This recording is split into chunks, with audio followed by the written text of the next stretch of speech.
Oh dear. And by the ways, I don't know if this is an appropriate time to ask or not, but what the hell did Mala do? Oh, he was cursing me with Ren. Oh.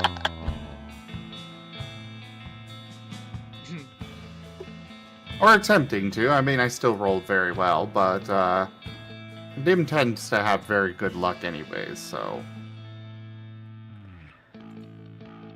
And we're unmuted on my side. You're pass. Okay. Okay. Cuss filter. Hi, Mala.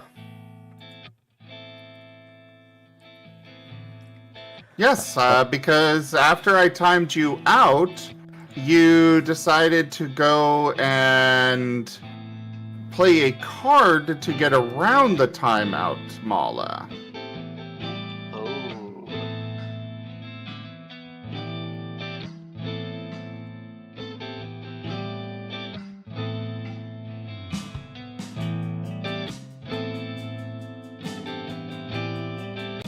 Enjoyed my tip goal chat. I forgot to renew it. I've had no time to think today. Oh, is it still some weird number? No, we left off last time at like $25. I have nothing for a tip goal in my brain right now because I am a little worn out. I am probably going to be sick tomorrow, and I was trying to gather the recap today, and oh boy. Yeah. So my tip goal is literally I have nothing here. Oh. I ain't got nothing for you. At least I'm prepped for tomorrow. And my roommates made coffee. There, have a tip goal. Oh, okay. Oh, dear gods. Uh-oh. It'll coincide with my tip goal.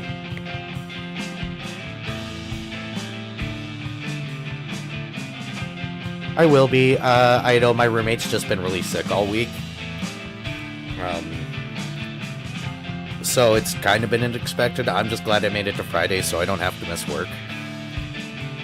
Like, if I end up sick tomorrow, I'll run game sick. I don't care. I don't care how bad I feel. But, I just don't want to be on the clock trying to do my job while sick, because, holy goodness. Last time I tried that, didn't go well.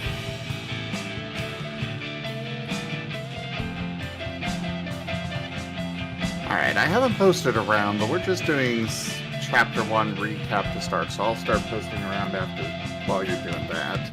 I'm ready to get started.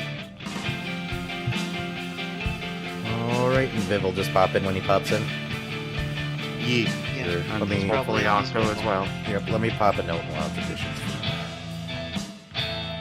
We're gonna wait until after that Chapter 1 recap to do intros this time. Alright. So let's get started. Hello, all of you delightful beings out there, and welcome to Wild Traditions Scar. Chapter 2, Episode 1, Adrift.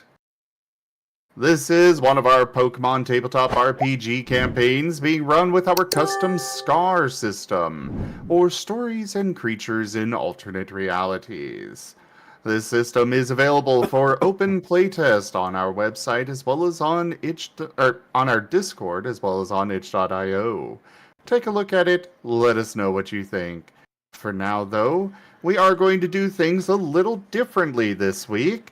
We are going to start with a Chapter 1 recap done by Era, and then we'll get into introductions and such.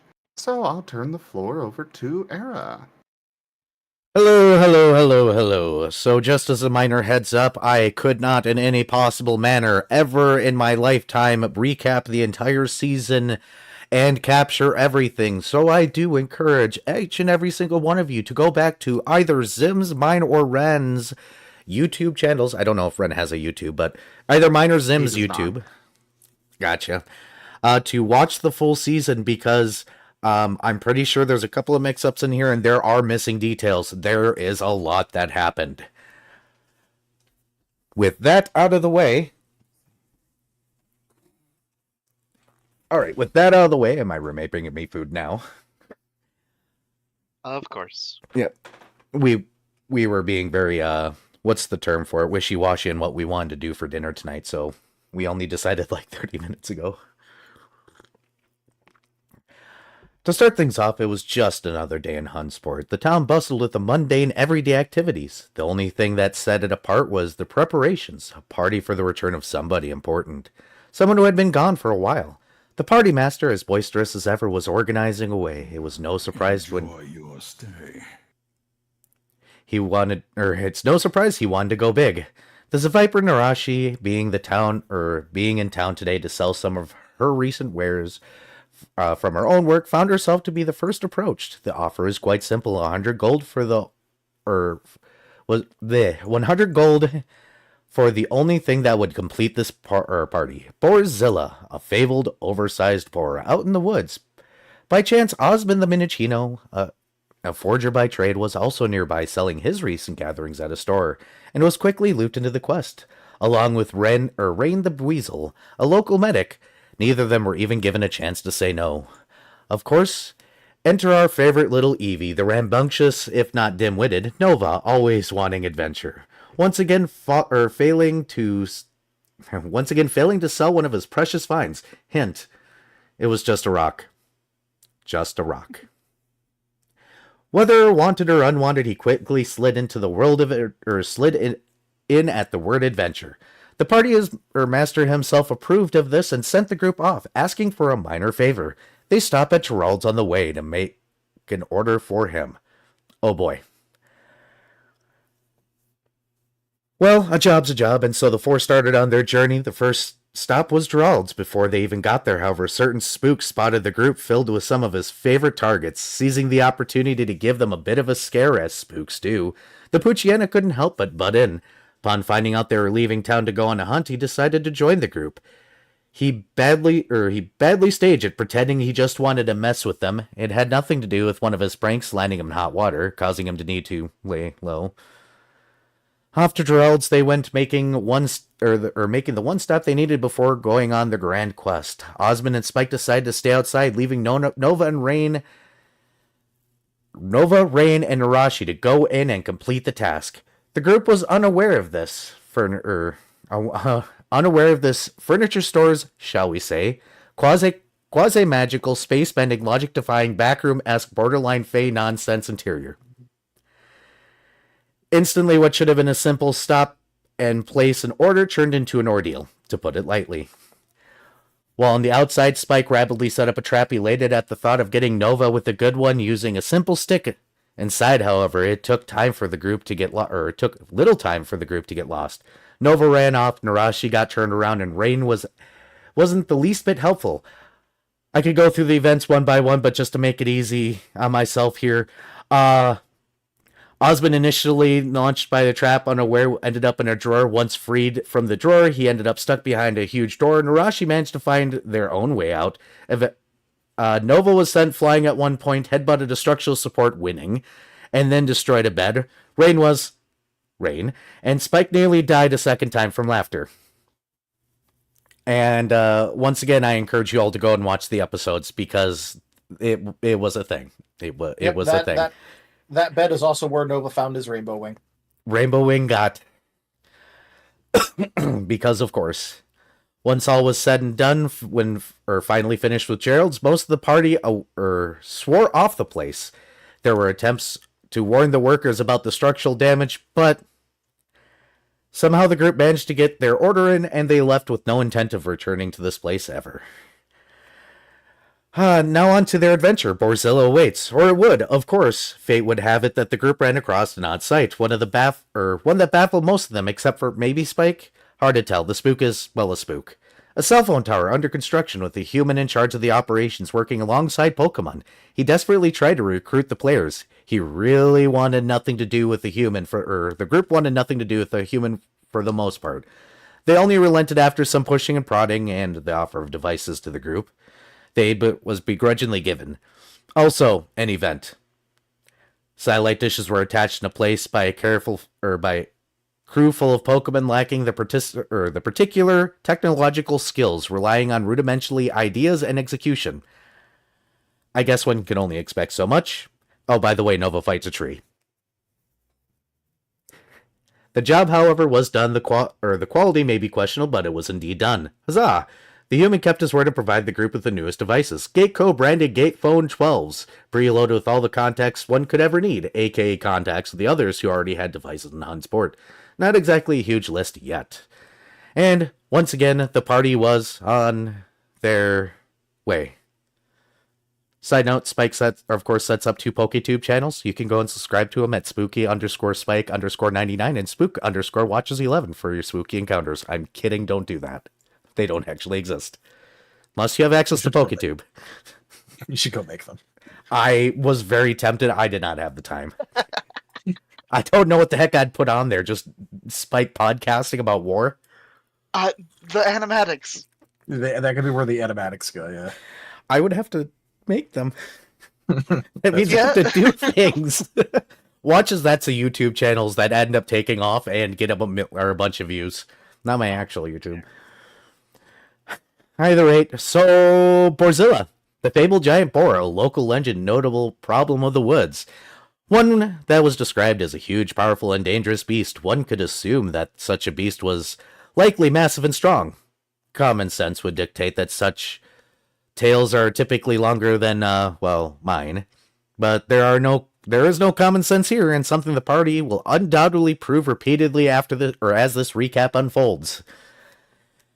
It takes a few days before the group of would-be hunters runs into Borzilla, and nothing could have prepared them. Borzilla has definitely lived up to the hype. A huge monstrosity, or should I say, Gigantamax monstrosity. The beast covered in gashes and wounds, sparking out an unknown energy in an obvious state of pure rage. It began to rush towards Huntsport, easily carving a direct path through the forest. The party latched on or chased whichever they could manage and bit by take strikes when they could, except Rain, who was doing what Rain does and tries. Rain's not here to react to my little shots, so I look forward to hearing from him later. They stopped, don't worry, I'm not that mean.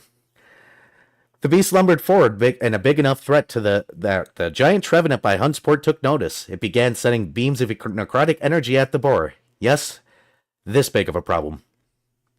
And combat. The fight was rough and there were injuries. Trying to fight the boar in motion while dodging a giant necrotic beams was no easy task. Narashi, however, got a boost. Well, technically a boost. Struck by one of the energy bolts coming off of Borzilla, she herself got Gigantamaxed. Able to wrap up the boar, she helped finish the fight, not too far away from town. All for 100G. Well, new problem. Narashi fighting back random urges or maybe something else? Well, whatever you want to call it, it's a blind rage that she somehow manages to keep at bay. Novas, as Nova does. Managed to get himself Gigantamaxed as well. Thankfully, Nancy came to investigate right away, as the Trevenant was now taking aim at Narashi, and did hit them, I believe, a couple of times. Not a pleasant sight. We were able to talk to her, and she managed to get Tree Daddy to calm down and not fire his laser more. I'm firing my laser. Yes, I had to. Well, at least Borzilla is no longer an issue. Investigations are needed as it's noted that the newish cell phone tower may be a good place to investigate. While the party splits in many directions, samples are had, analysis can happen. Cartoons on the phone to distract Nova to get the samples. Side note, Nova takes a sippy. No, I will not explain further. Spike and Rain discover that the cell phone tower is a mysterious add-on. Shown to the rest of the party, Osmond is kept in the loop via text. While Nancy is contacted, she's busy. There's a lot going on at once, and as things are discovered. The box contains some form of goop, wired in properly, but obviously not by the actual workers that set up the tower. It has buttons, but who knows how it actually works.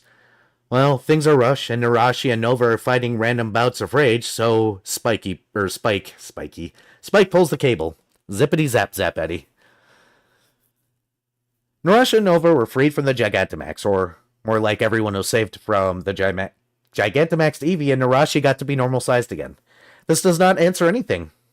Well, no, or Nancy does show up. She is displeased with the situation.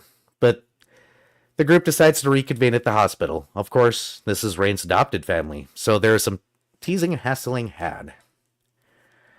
It is here discovered that the machine that was being used to analyze the sample has been vandalized, beaten with a hammer, and broken, and there is no idea of who might have done this and why.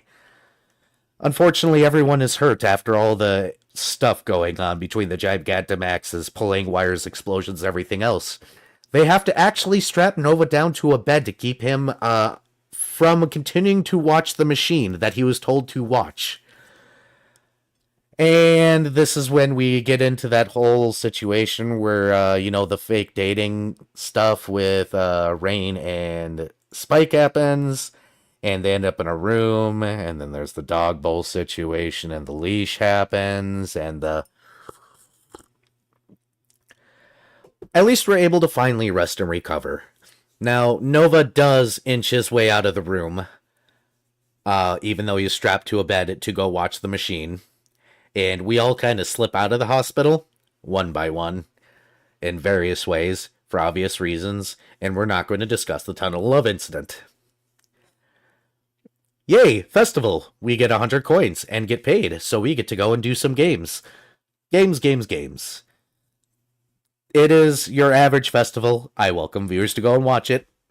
I am not going to describe all the events to happen because there's a lot of them. I thought it was good. It was good, but the festival itself, as far as festivals go, is a festival.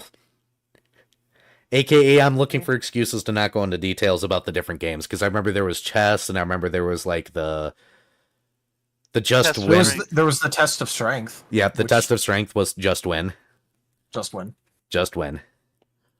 And the Machamp that was running that got so upset at Osmond.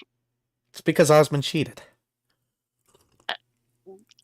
Osmond specifically asked at the beginning what the rules were. Congratulations, new rule acquired. But festival things happen, and we do festival things. There's a gathering near the town center where the party master begins to go into speech, and Greaves shows up, who presents us with a fairy in a bottle and explains next to nothing other than, that it's a fairy in a bottle, it goes away, heals person once. I think he indicated something about stuff happening. But, Greaves is Greaves. We have a mala in a bottle. Shake, shake, shake. Mala tea. Well, when we got off the cart, we did not enter out or exit out in the place that we entered. We found ourselves in the warehouse district, quickly hearing about a ghost problem inside of the warehouse where the big, strong men are that Spike Wish knew were afraid of ghosts earlier because he would have harassed the heck out of them. We go inside to investigate and wonder meal bars are thrown at us. Later on, Pokeballs as a fight begins. Once again, and combat. In which case, Drell shows up, also assisting us in this combat, and once we get through the fight, there are Pokeballs everywhere. We can't get a hold of Nancy. As some of the Pokeballs open up, we quickly find, unfortunately, dead Pokemon. Turns out that Pokemon kinda need food and water. Albeit one has a Pokemon, Cupcake. Cupcake made it through because the trainer had packed him with some cupcakes before sending him off to his new trainer. This individual just happens to be a French ghost who decides to haunt Osmond, since he's not really haunting nor possessing, so haunt. Get haunted, Osmond. Thanks. You're welcome.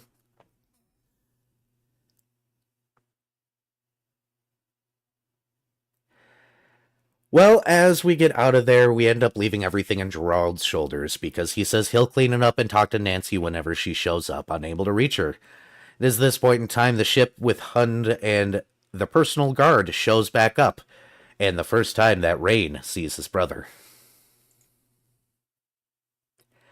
It's around this time that we also run into the catching incident where a bunch of Pokeballs are throwing around. I might be wrong about the placement of this, but I'm pretty sure it happens around now because Hun gets caught, breaks out, and is very angry. And people scatter. Specifically, Hunder. Hunder, sorry. I Hund probably was the really big Snorlax that you woke up. Then his son was Hunder, who came back, and then Hundre was the mare. Yep. Unfortunately, my personal names list got erased, and I ended up running out of time to go back into fixed names. So feel free to correct me. Yeah. But yes, Rain gets to visit his brother that he doesn't remember for a short while until the catching. And then we go through a whole lot of getting things back into order and trying to start to figure things out. It's a mess. Some of us sneak off to go drink. And Rain decides that he wants to visit his grave at some point. Spike hides because he's not a good boy. Time passes and we end up in a situation where Tree Daddy ends up warning us that a problem was happening. It is at this point in time we found out that Nancy was also caught. Echoes approach the town. These echoes are an interesting being. They are reflections of yourselves in a different time, usually living out past things, otherwise just kind of existing. It's a bad idea to kill your own, but thankfully it's okay to fight others. All controlled by a mysterious machine that seems to have been placed outside of Hunt's port. And combat. As combat ends, many of the party members are injured again, and Spike goes through a traumatic event in plain view of Osmond, who gets a front row seat to a bit of Spike starting to remember things that he doesn't want to remember. As we're starting to figure things out and get ourselves healed, this is about the time that Kobold appears, who wants to fight Narashi. Which lasts for a little while of challenges, but Narashi has nothing to do with it, and next thing we know, we got Nova and Cobalt going back in a no-you fight. The Himbo squad is born. They get distracted and go eat stuff. Yep. Having been interrupted before back in town, Rain finally gets to meet Rain gets to finally meet Ryan again for the first time. The others sneak off again. Spike, suffering from a migraine, ends up going to Osmond's shop to go ahead and take pills, while Osmond and Rain are deciding to head towards the grave. They're going to exhume the body to take a look. Thankfully enough, yes, Osmond does save the spook from taking an entire bottle of migraine medication quickly. Thankfully, no tripping Spike. Migraine medication on crack, but yes. The super extra. It's prescription strength. It's the kidney killer stuff.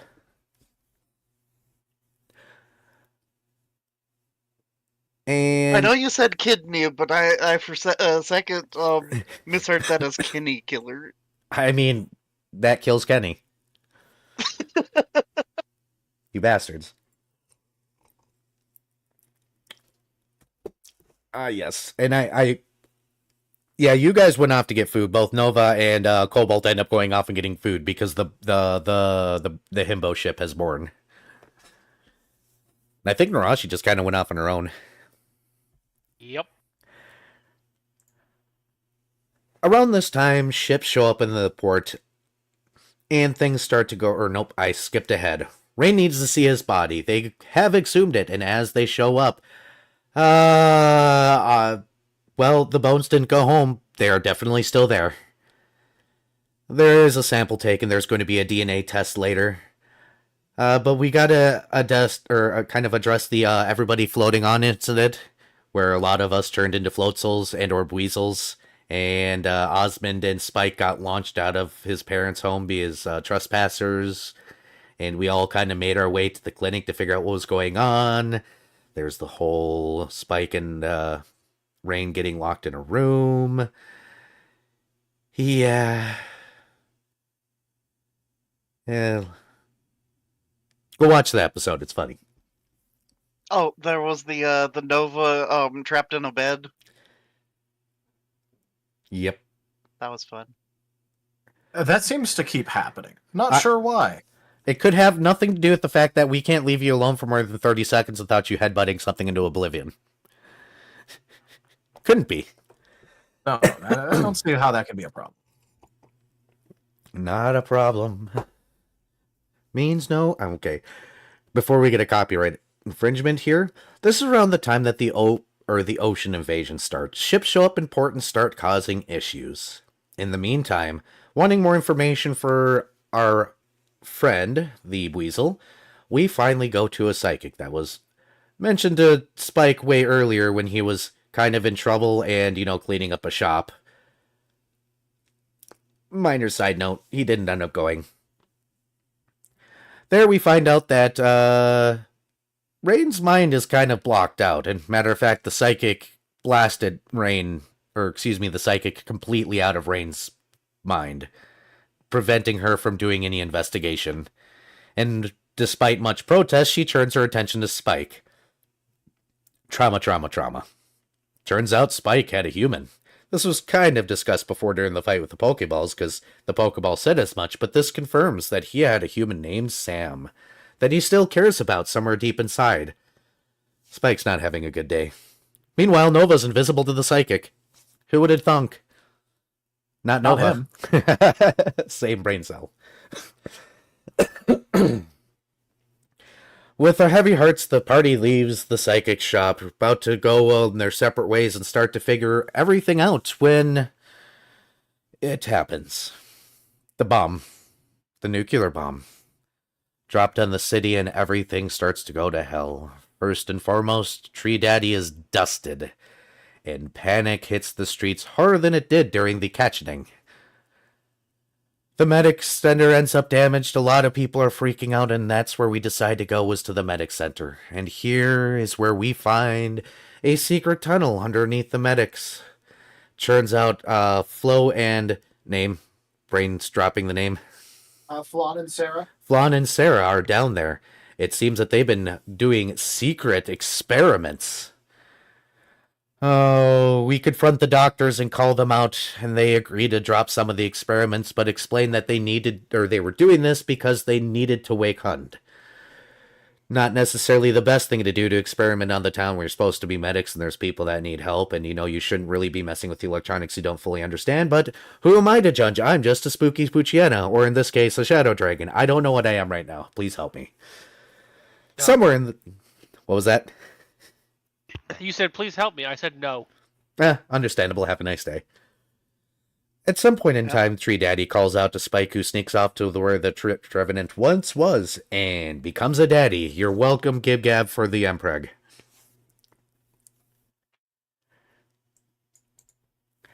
Well, one way or the other, the medics go ahead and convince us that we need to figure out what's going on with the Pokeballs, because the catching can happen, a nuclear bomb is happening, and we're facing an ocean invasion where a lot of the ocean creatures are currently dying.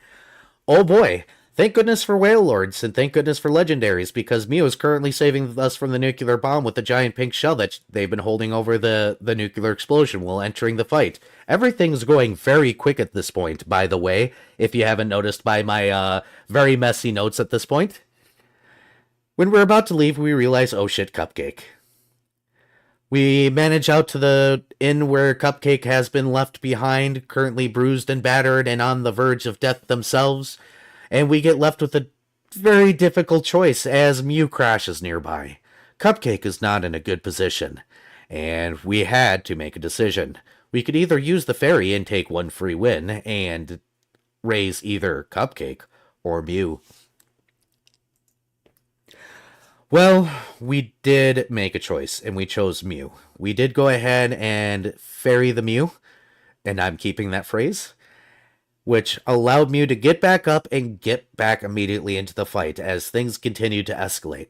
Cupcake, on the other hand, was not okay, and it took group effort to go ahead and get him at least stabilized to bring him back to the hospital for treatment. The possession or the haunting is not happy with us right now because of that. What was going on? Shrug. After we get through all that, we finally go to investigate the Pokeballs that we had earlier found inside of the warehouse. While we're doing that, we're investigating the manifest and other crates. Starting with the crates, we find war equipment. We have no idea who sent them. But after doing some investigating inside of the How did I write that? That is not English right there. That is me missing a keyboard.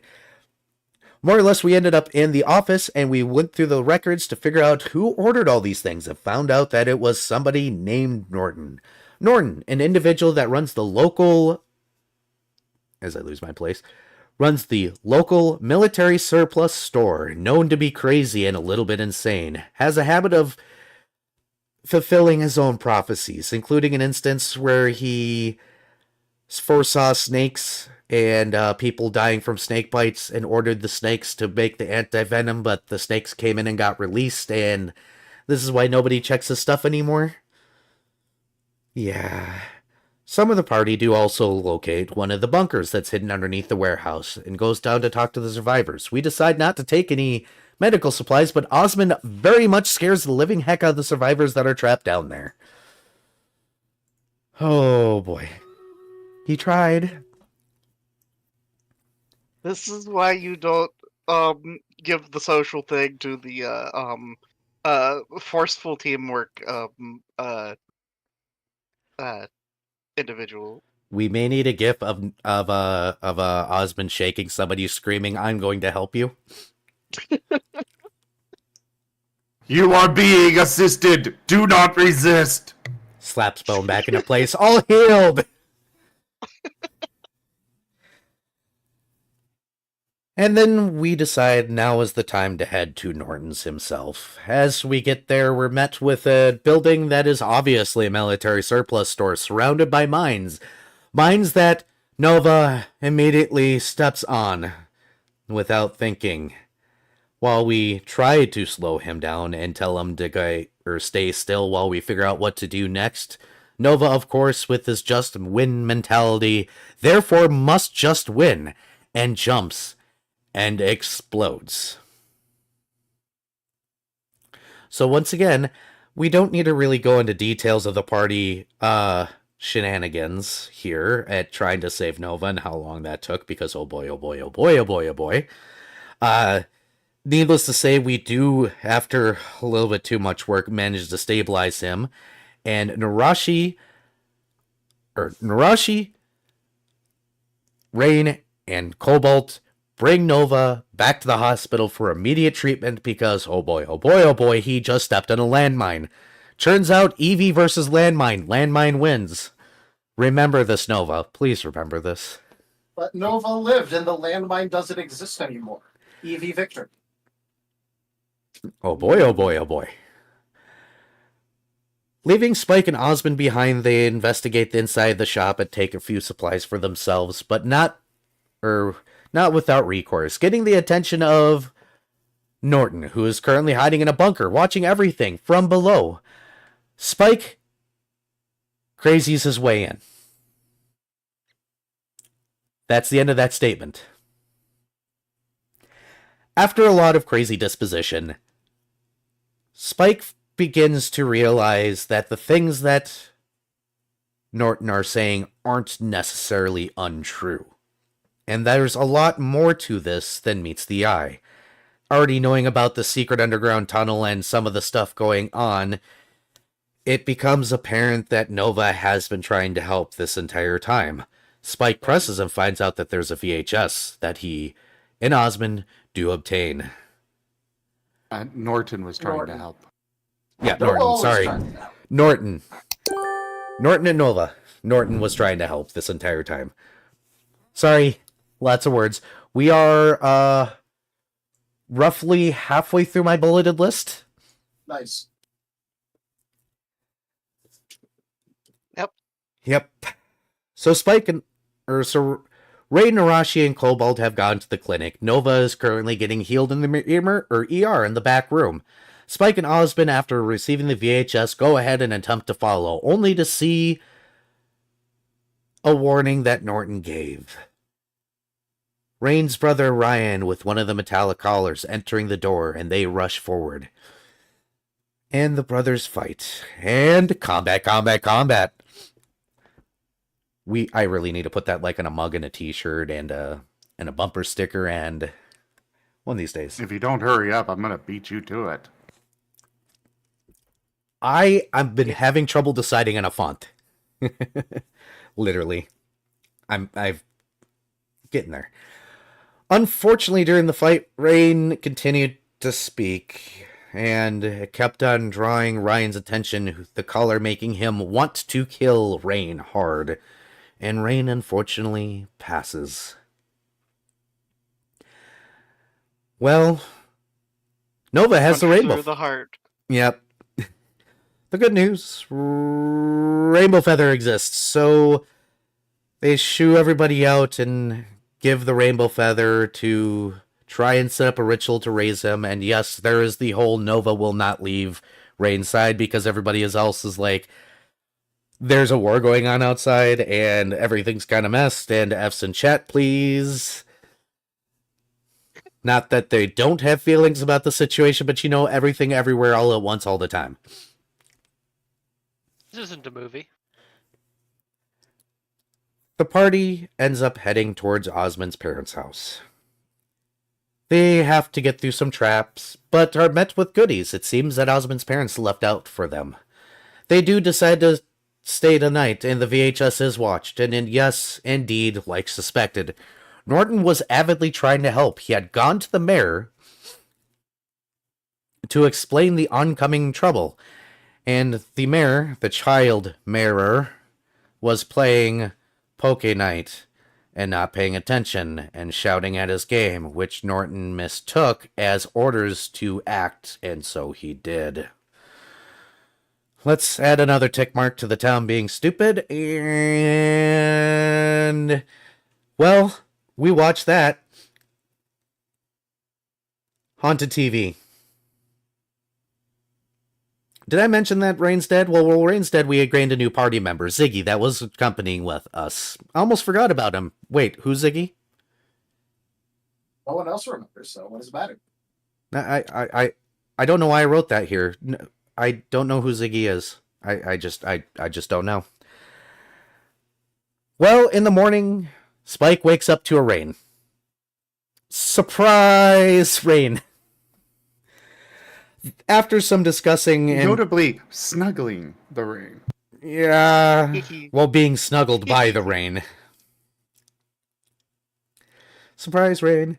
After some shock and confusion, we decide the best recourse is to go back to the hospital yet again. Yeah, confusing situation as Rain's body is definitely still in the room. The rainbow ring hasn't taken effect yet. They do run a DNA test, and yeah, that's Rain, and that's Rain. There's a dead Rain, a skeletal Rain, and a currently floating away body not secure Rain. Just remember, guys, with no memories, yes. Remember, everybody, if we ever need to, just hide behind the pile of dead Rains, we'll be fine. It's like bards. It's like bards, except medics that try. That's usually what a bard is.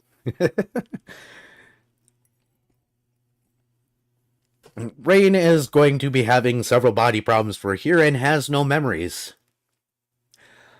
Spike does sneak off at some point and finds Norton has his horn back. Haunted by death, Norton casually and carefully shows him the underground bunker and everything going on, and Spike is too afraid to say anything about the death lingering. And keeps it to himself. The medics at the hospital, with everything getting worse and worse by the day, decide to give a mission to the party. They need Hund. They need Hund now. The ocean forces have fallen, there is a nuclear explosion, and, more legendaries are starting to show up. Things are not great. The goal is to take a mysterious substance given to them by the medics and bring it to where Hund rests underneath the makeout point, and go out and pour it in his mouth. Hopefully this will awaken him. We do take a moment to go ahead and visit the humans that have shown up mysteriously in town without names or dog tags. And after discussing with them and discussing all the information that we have, they decide to send somebody with us. Top percent Joey joins the team. Da da da da da da da da da. Yes, I had to do that as well. And he honestly probably saved us from getting sniped to death. We'll get there. Top percent, Joey did bring a little friend with, even though he wasn't supposed to, his Reddita, obviously. And the party does take a camping moment where a lot of things happen. People definitely go and gather things. Some people learn some stuff. Spike learns how to use a gun. There's a situation where it turns out that Rain has a book for the recently deceased that he cannot read, that Spike can, who immediately takes it and stuffs in his head. Sneaking off at one point to talk to it, he finds out that, well, Norton is going to go and do a thing.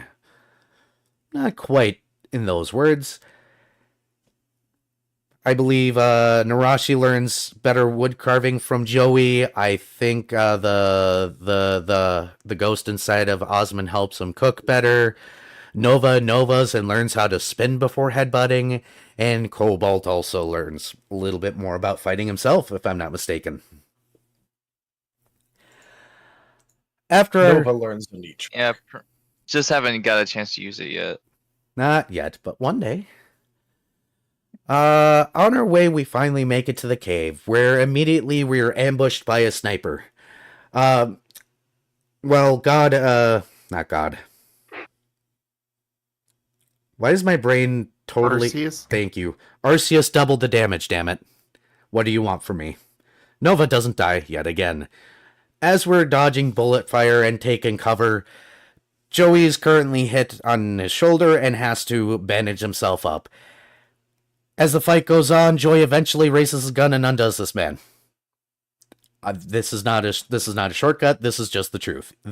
Just undone. And most of a tree. I mean, with that hit, yes. That man got bodied. This man got turned into a mist, a fine mist that's scattered to the wind. With the sniper down, Joey stays outside with his Reddita while the rest of the party makes their way inside, dodging some mines. By the way, unstable-bodied Ren still has a little one in the inside. We make it to the bottom of the cavern and see Norton in the process. Rank up. Hold the line. This hamlet shall To be fair, not that's the fall. one Narashi fucking golf swung with her tail. Kitsumo Moki Yep. raided my stream with 6 viewers. Hole in one. Hello there, Kitsu. Good to see you. How was your stream? Hope you had a good time. Thank you so much for sharing your community with me. I really appreciate it. You guys have come in towards the end of our recap. We're doing a Chapter 1 recap for our Wild Traditions campaign before we move into Chapter 2 this evening. So I hope you all enjoy. It's a Pokemon tabletop RPG. I will be in the chat from here. Go ahead and go on. Yep. We see Norton with the book for the almost to be deceased or soon to be deceased, performing a ritual, feeding energy into the giant Snorlax below. Side note, at this point as well, certain Weasel has gotten some memories back, just not all of them yet. The party discusses and Spike goes up to try and stop Norton before it is too late, but unfortunately it already is. Despite Spike's pleading that he doesn't have to do this and there's other ways, Norton fades out in front of him. We take the potion that was given to us by the medics and we pour it down Hun's throat, and he definitely does indeed wake up and immediately starts heading for Hun's port. Mew at this point in time contacts every available Pokemon in the area as there is now a air-to-ground invasion coming, and it's getting bad. Mew teleports us back to the town, all in our own specific places. Cobalt off on his own very quickly meets his dad, who doesn't have a collar, who is helping the ground invasion, and is beaten mercilessly. Narashi finds herself in a bad situation and does probably the smart thing and flees for now, getting herself to a safe location. Spike off in the, woke up in Norton's shop, immediately goes down and starts to try and take command of the situation, informing the humans about what's going on and everything else, and starting to corral the townspeople, trying his pretty much his damnedest to, get an edge on this fight with the overwhelming odds. Osmond is working at the hospital right in the fray immediately. Rain is alone again in the back alley with a gun pointed at his head. And Nova meets his parents. Oh, Nova meets his parents who berate and kill him mercilessly without doubt, and I suggest you go and watch this. Rain, cornered in an alleyway, watches his brother die in front of him, stating something about a second sacrifice, which solidifies his body, Norton having given his life for his memories. Nova's body is recovered by Gerald, as well as Cobalt's in conscious form. Thankfully, Cobalt is still alive, though beaten badly. Osmond, while working the hospital, is seeing the dead come in, and one of them is his father. His other parent in critical. Rain quickly finds out not only his brother is dead, but one of his 2 adopted parents are dead, as well as most of the Floettes. Many are dead. And during the fight... Go ahead. Important plot point. The premonition of Osmond comes true. Yep. During this situation, the first premonition hits. Thank you, book, for premonitions. 2 of them, actually, because Nova's got done too with his parents. Yep. Mm-hmm. So did Cobalt's. Yep. Yep. Only, I think... And technically, didn't the Weasels too? It was slightly different, but yes. Yeah, that just leaves me and Arashi.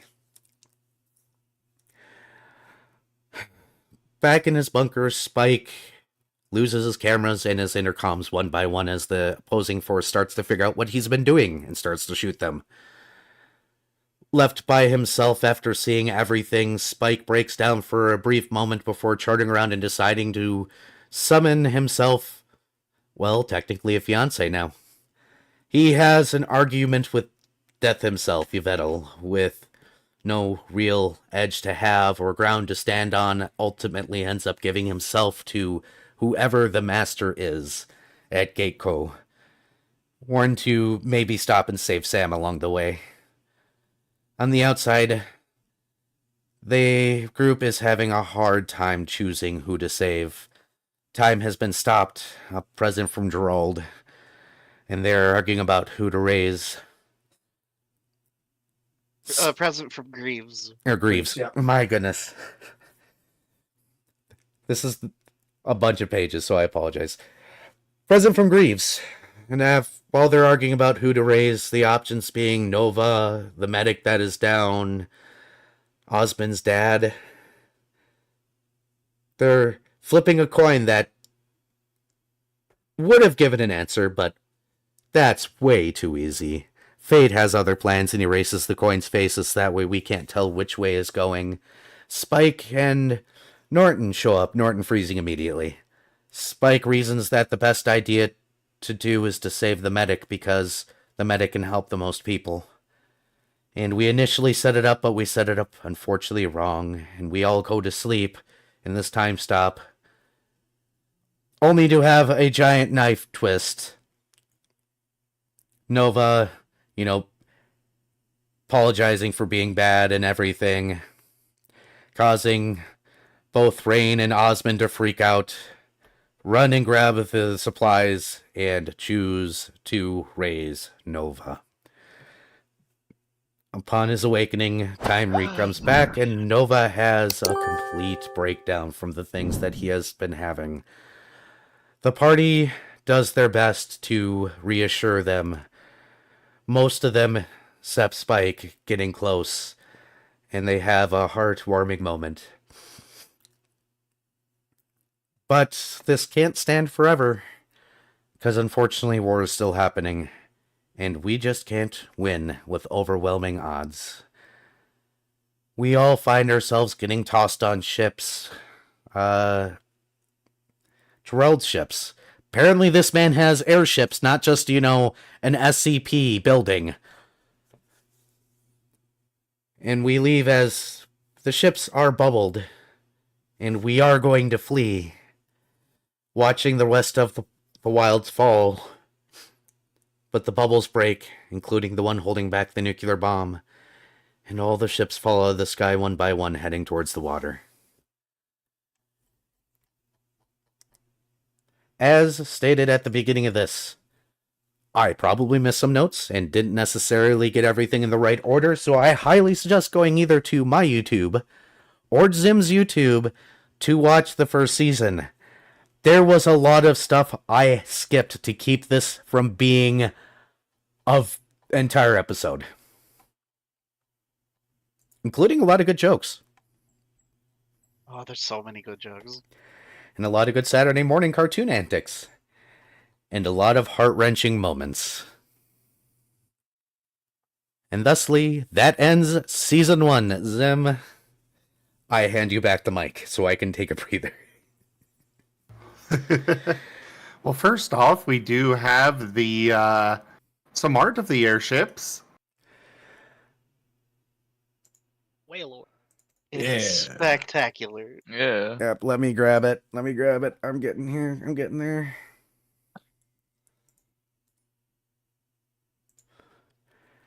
That one. Roy and I worked together on the design and everything. I love it so much. It's a very cute design. It is. And of course, it's got Gerald's colors. Of course. Mm-hmm. And then we find ourselves in all... No, I'm going to stop there.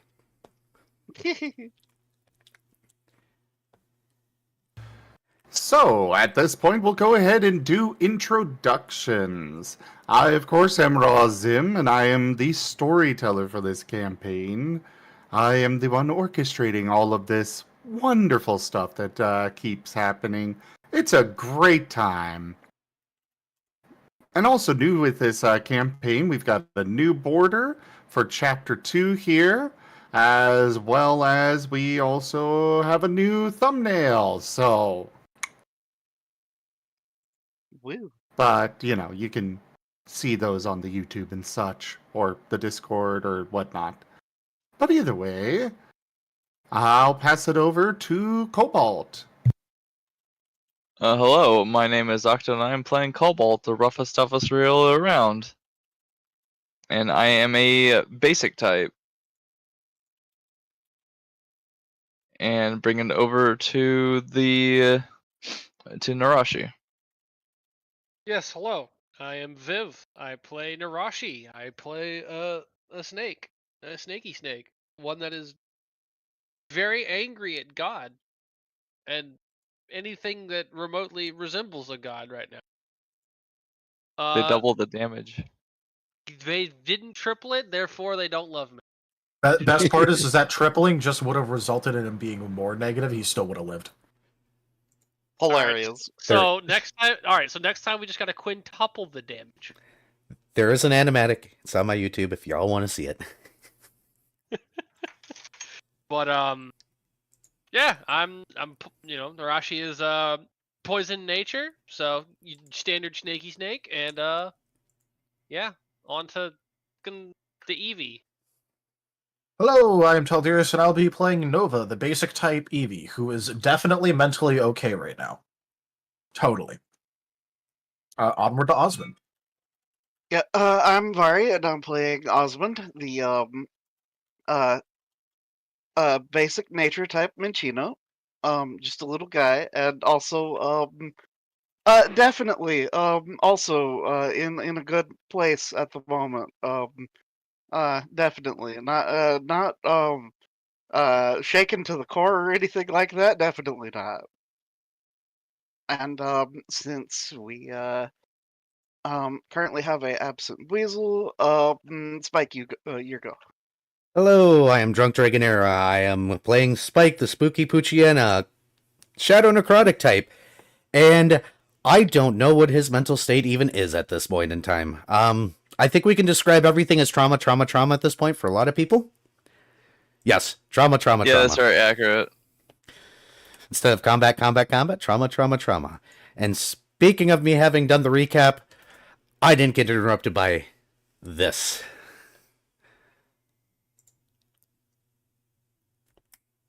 Come on, load. A generous bestowal. Drunk_dragon_era tipped $15. Tradition as per usual. I am just glad to get through recap without one of these. Holy Oh. recaps, Batman. Hey, I see what that recap is labeled, or not that recap. That tip goal is labeled.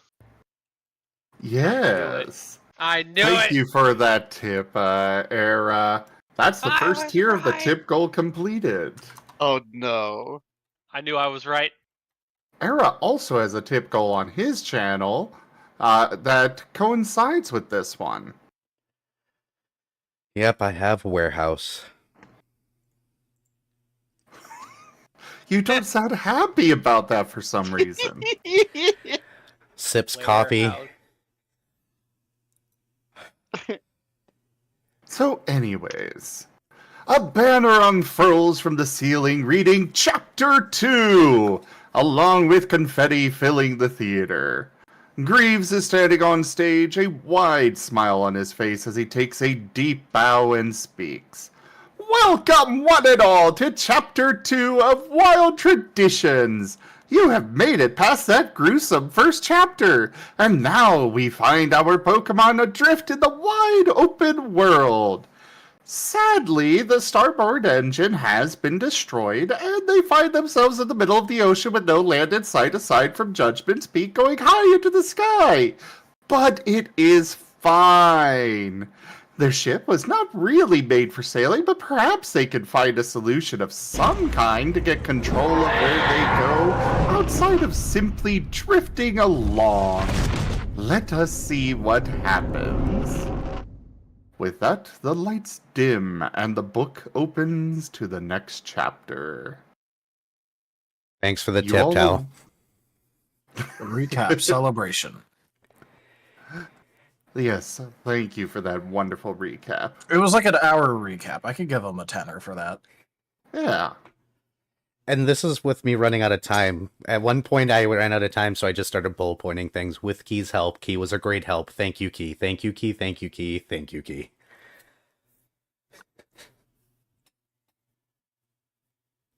But you all awaken together on the ship. You are sore, your body's aching, but you are mostly hale and hearty. You do not know where you are aside from somewhere in the middle of the ocean. You can see Judgment far off the starboard aft of your airship through the window of the cabin you all have been rather haphazardly thrown into. The cabin is very comfortable, though. The bed you are in is rather large, easily able to accommodate all of you, and has a couple of wardrobes and 2 chests as well as a desk with a chair that seems to be bolted to the floor, but there is some sort of complicated looking mechanism underneath it. Really quickly, thank you, Vari, for the $10 and Viv Y1564. But thank you. That's the tip goal completed on my side, Zim. Excellent. So we're all waking up in a big bed together, in a room together, with a desk, some sort of contraption, and chests and wardrobes. 2 chests, 2 Offering. jeez. Oh. Katzenhauer, the shotgun wizard tipped $50. Oh, wow, I was Viv. right. Right about what? Oh, I know what. Well, that is the second and third tip goals completed. And I will point out that unless this tip goal is completed, no, you were not right.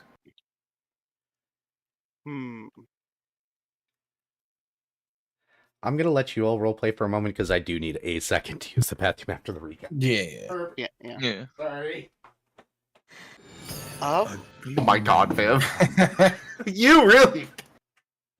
Katzenhauer, the shotgun wizard tipped $35. The moment I didn't respond, you should have seen that coming. Yeah, I was Fair waiting for it. enough. Thank you for the tip. Damn. That is the tip goal fully completed.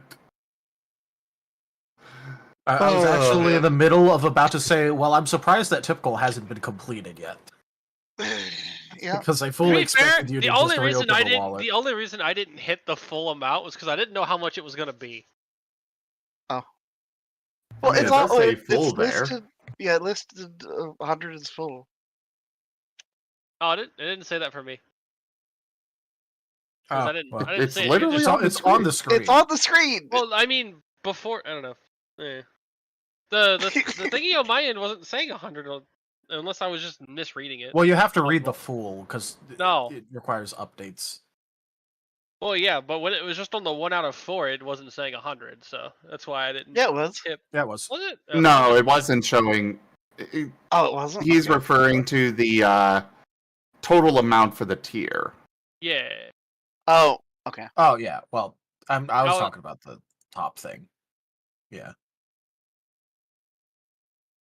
Anyways, okay, so all of us in one bed, or is it separate beds for everyone? All of you in one very large bed and kind of piled on top of each other. Fair. Based on the positioning, it's not hard to assume that you were probably thrown in here. Ah. Well, I would hope Narashi was thrown in first. yeah. Is Osmond at the top of the stack or bottom of the stack? You know what? Let's roll. Okay. That's gonna be By the really way, funny if Narashi's at the top of the Octo- stack. Octo, don't forget to get in the server. Oh yeah, I almost forgot about that. So, I forgot to bottom even of the click on that. stack is Osmond, Of course. and apparently Osmond again. Osmond the third. No. Okay, so bottom of the stack is Osmond. Next up is Narashi. Then we have Cobalt. And then Spike, which leaves Nova on the top. So, Red- Osmond, I Oh, do have right. to ask, why are you like always underneath Narashi whenever you two end up in a bed together? Giggity. I plead the fifth.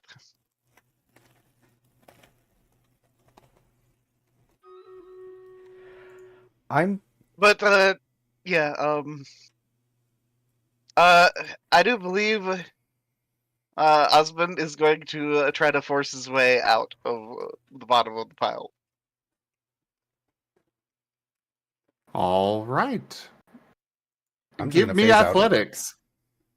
All right, body forceful athletics.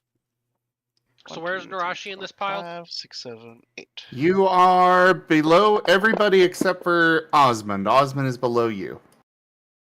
Rain, for the record, is on the floor next to the bed. He is catatonic right now. Alright, there we go. I'm in now.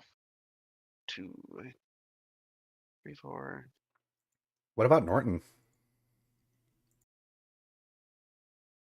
Okay. Norton is not in the room at the moment. 4 forceful.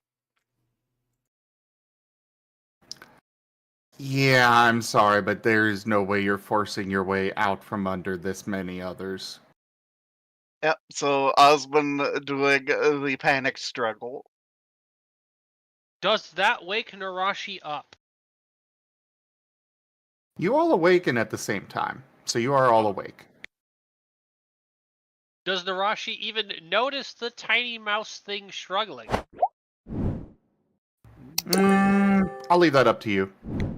Now I did get a 4, so he's struggling hard.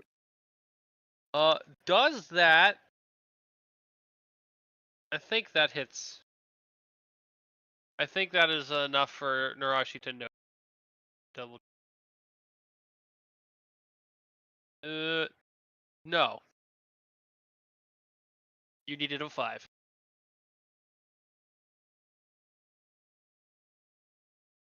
Narashi does not know. Oh,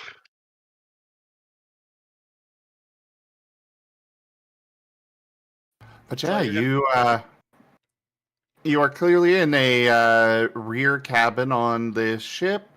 There's windows on all sides, and you see Judgment far off in the distance. Just the peak of it, but that is all you see for land. Spike's gonna phase his way out of the pile and immediately start looking for Norton. He still has Egg, right? He still has Aspen? Yes. Norton? Norton! Ah, shit, no. Norton? You hear muffled sounds coming from under the floor. I slide under the floor to see if he's there. Between the floorboards and the next deck down, you see Norton just kind of there among many different pipes and wires and other things. Come here, you. I grab him and I'm gonna phase us back up. Oh, sorry. You're fine. In the first few days, I kept on falling out of trees. It's okay.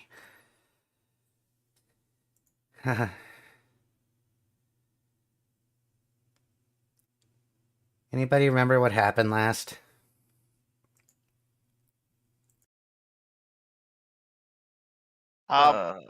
Muffled.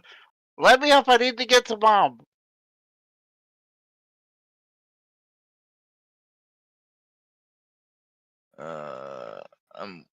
What happened?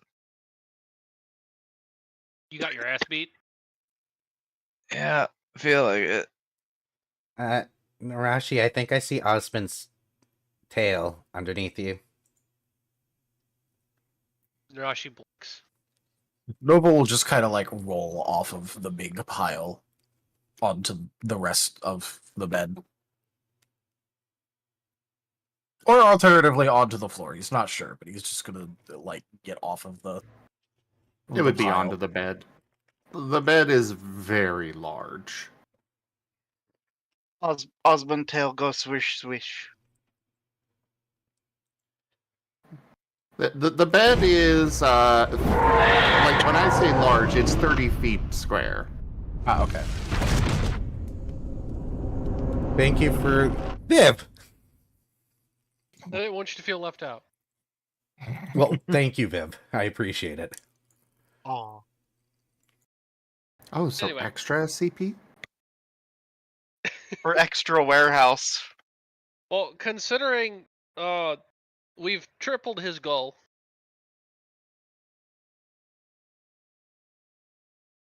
Got it. Extra CP. Oh, no. Far larger than... far, far larger than queen-sized ducks. All right, ladies and gentlemen, welcome to Season 2, Escaping the Ship. Escaping the pile, apparently. Nova already got off, so like, you know, there's that. The bed is 30 feet by 30 feet. Who the It is needs a a bed huge- this big? A Snorlax. Yeah. Okay, I guess that's fair. That's big even for a Snorlax. Yeah? And Wouldn't you want to be a comfy Snorlax if you were a Snorlax? I think I'd be comfy no matter where I was if I was a Snorlax. I can already sleep on the floor. Being a Snorlax will just make me do it better. Yeah, but that's because you're half cat. It's true. I do it better than you do, though. You're all cat. I hate to interrupt, but why did Wendy send me a fork with my chili? Because they think you're a degenerate, and they're right. Just not that kind of degenerate. because they want you to forgive them. Kill him. I wish that I had a certain feed. A lurch from the waves comes, and you're all on the floor, scattered about. There!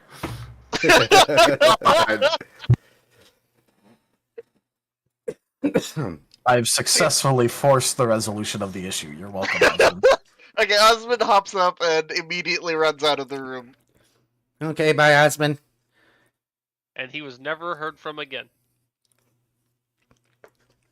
Leaving the cabin, you see a spacious area with a ring of sofas surrounding a large table in the center. Above the table are 4 TVs facing the couches below, and you can see some speakers below the TVs as well. You are in an area with doors to either side of you. The cabin you came out of facing into the center of this large room. To the starboard side is a basin that is clearly unfinished, whatever its purpose was.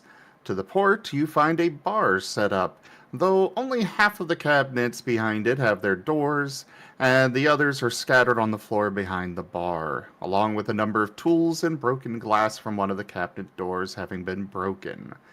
This bar setup also has a wrapped up stove that has not been installed yet, and a fridge with the door hanging open, the clasp that would lock it shut broken. The walls of this area are covered with floor to ceiling windows, giving a clear view of the ocean around the bow of the ship. There is no land in sight here either. Most of the floor is clearly unfinished, and you can see much of the ceiling has been untouched, period. In front of the windows on the far side of the room, you can see Gerald, slumped on the floor, a pool of blood surrounding him as he holds the wheel in a vice grip. There are many dials, levers, and various other mechanisms on the panels to either side of the wheel. Even from this distance, you can see Gerald has a rather large metal rod through his abdomen. Osmond will immediately run over to Gerald.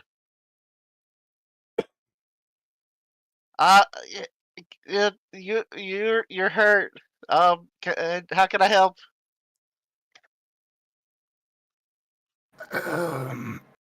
You're awake. Medical. Wounded below. And he loses consciousness. The ship lurching to the side as he drags the wheel around with him. Osmond yells for help. Spike grabs Norton and tugs him along as he hurries towards whatever's going on. What now? And Osmond will apply a herbal remedy natural gift to Gerald. So D10 of healing. 4 points of healing. And then is it half of soul rounded up? Yes. Plus expertise? Or rather, plus plus Medicine. skills. Yeah. Okay, so 2, 3, 4, 5. Okay, so this is going to be 5 healing now. Potentially. That just doesn't heal. That's a botch. Actually, it does more harm as of the last update. Yeah, so I'm gonna just soul that one. Well, Yes! Okay, so 1 success. I was gonna say, is Narashi close enough to help with this? You are It is quite a ways from the door to where the controls are. Okay. Also, if you are trying to move over there, please give me a acrobatics check because the ship is kind of lurching in a circle right now. That is fair. Acrobatics. Speaking of, I actually will need one from Osmond as well. Okay. Am I okay, or do I need to roll as well? You're floating, you're fine. Does it have to be acrobatics or can it be athletic? Acrobatics is keeping balance. Okay.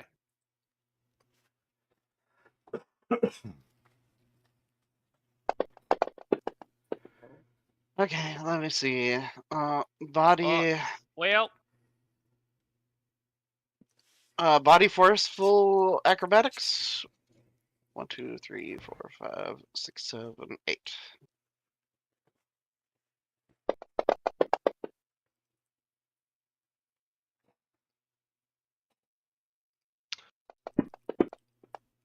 we need a rain back so he can get all the botches. Okay, Yeah. 1, Our 2, botch sponge is 3, missing. 4, 5. Yeah. Yep. No, that's another boost die for me. Can I, while they're stumbling around, make a grab for the wheel and roll a technology to try and understand how to use it? Go for it. I will be at +1 difficulty.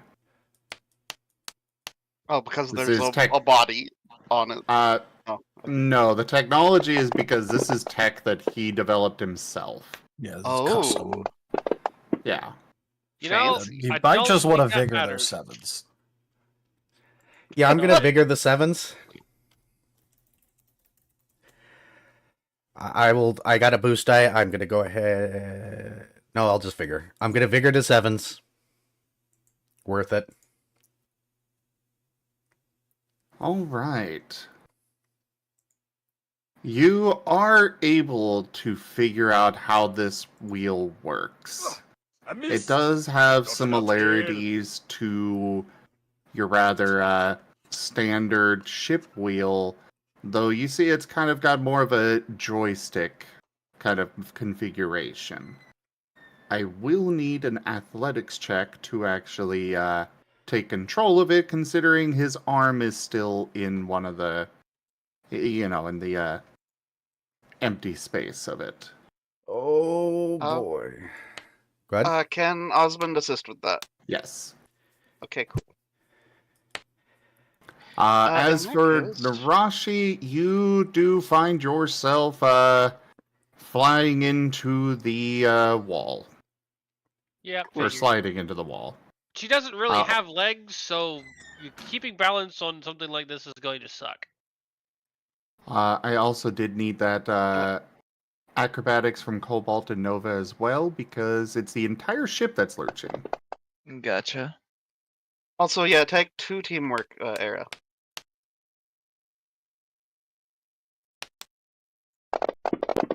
Thank you. Oh, really? I'm gonna soul one of the ones. I got a boost die. Thank you. I can live with that.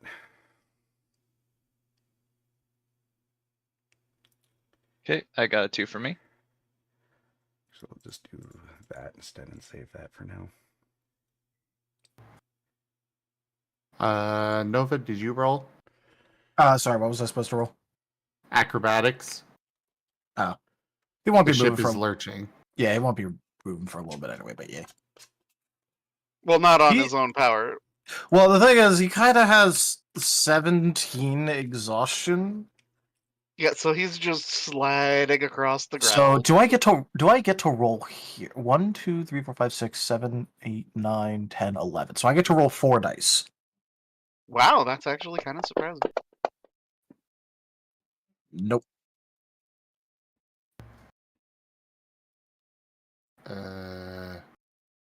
He has a -7 penalty from exhaustion. Spike, it's taking a lot of work and the ship is still lurching. You are not able to get his arm out of that rung. But you may try again. Cobalt! You are able to hang on to the side of the bed. You do not go sliding. As for Nova, you are now under the desk.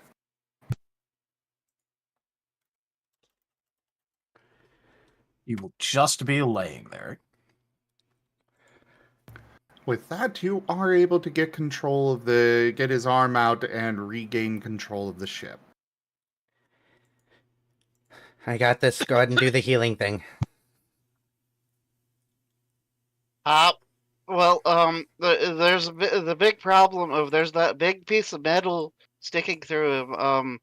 Uh, could you like, I don't know, when I'm gonna get a bunch of gauze ready, and then you like phase him back out of this or something. Maybe. Narashi? Yep. Maybe you got the fairy. Maybe have that ready. Okay. And Narashi's gonna slither on over. Now that the ship is no longer lurching, hopefully she can get there. Yes. Cobalt, can you hold the wheel where it is? Yeah, I can. I'll try.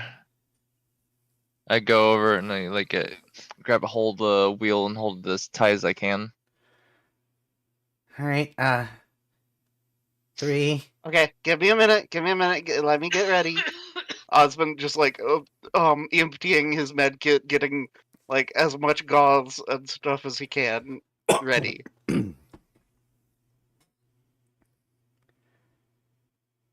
Okay, okay. This should. I'll stick this in the hole, and hopefully that'll stop the bleeding. All right. 3, 2, 1. Phase the metal pole out of the poor guy. And shoving gauze in the place of hole. Get. Can I help both of them or just one? Just one. I. Help God. Osmond. I don't know. Spike? I don't I think would can like help a Spike. soul presence roll. Okay. Oh.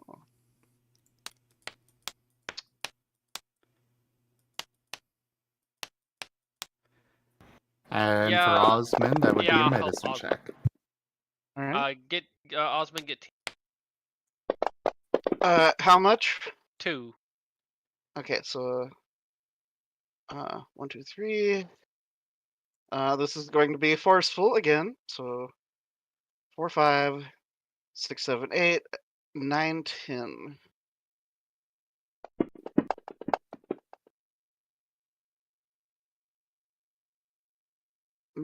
Okay.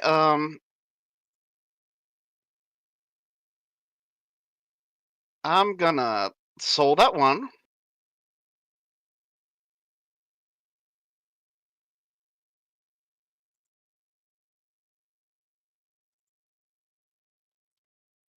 So burning a lot of resources quickly, but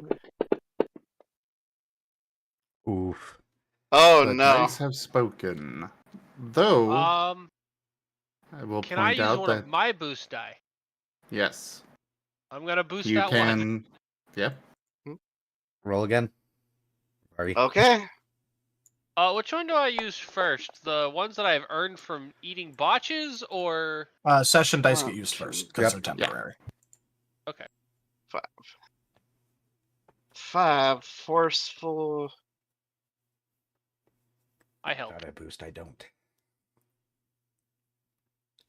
There we go. The phasing gets him off the bar quite easily.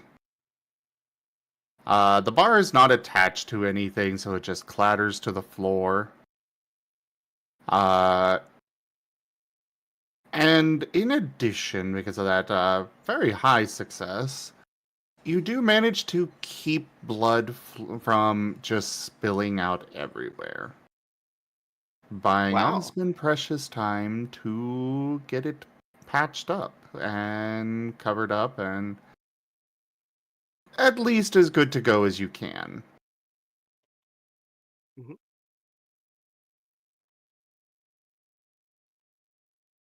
I will take the wheel back from Cobalt. All right. I got it. I got it. All right. If you're sure. Yeah, I've got Norton help them. I think. All right. Okay, so checking Norton or sorry, checking Gerald. Gerald's vitals. Is he stable? Thanks to your medicine as well as your as well as the healing that you did before. Mhm. He's definitely not out of the woods, but he isn't going to die. Okay. Okay. In that case, yeah, he was told that there's more injured below decks. So, Osmond will begin hastily packing up his supplies. Um, though they're probably relatively diminished now, but uh, he makes do with what he's got. Uh, and kind of with a almost barely contained panic look, we'll start looking for the way down below decks. You do not see anything immediately visible that would indicate we're going, stairs or anything. Oh, then Osmond begins opening doors and looking in, and then closing them if they aren't the ones that he's looking for. There are only there's 5 total doors. You can see out 2 of them. They're glass doors leading out onto the outer deck of the airship. There's the one that you came into the large room with, but to either side next to the main cabin, there are 2 doors, and they have staircases on the other sides. Both of them.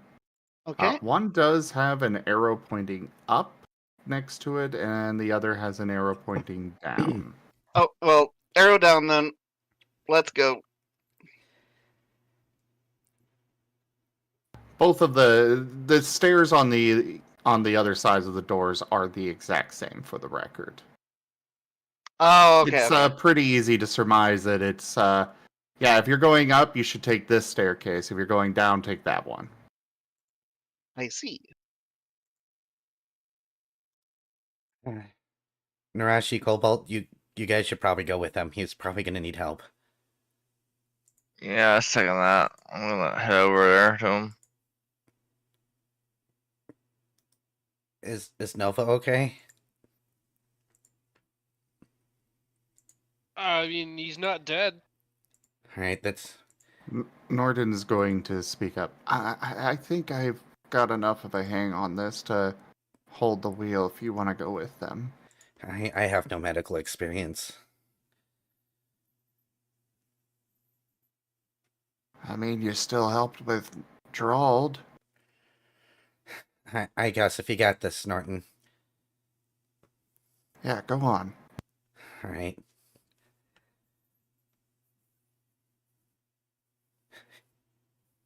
Starting with Osmond.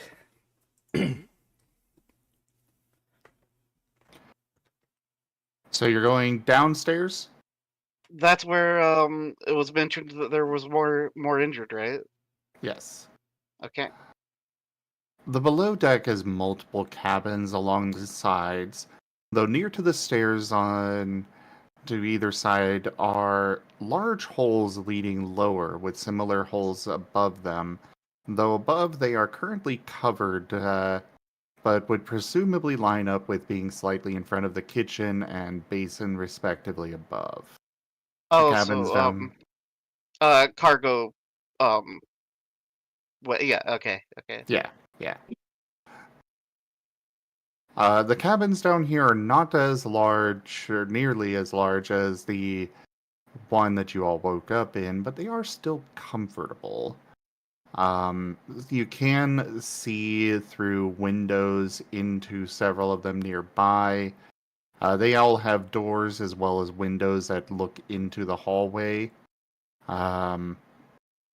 You can see that they are very much unfinished, but strapped into beds in these cabins are various Pokemon, various wounded. At the aft of the ship, you can see several boxes with various supplies that look to be for these cabins. Blankets, pillows, curtains, and rods that have not been installed yet. various other things that were meant to go into these cabins. You do also see multiple blood trails down here, as well as Drald's footprints in said blood. Hmm. Yeah, so, I figure, going for most injured first would be the way to go about this. And Narashi is coming to help because she does have teamwork in medicine. Osmond will, direct Narashi to go,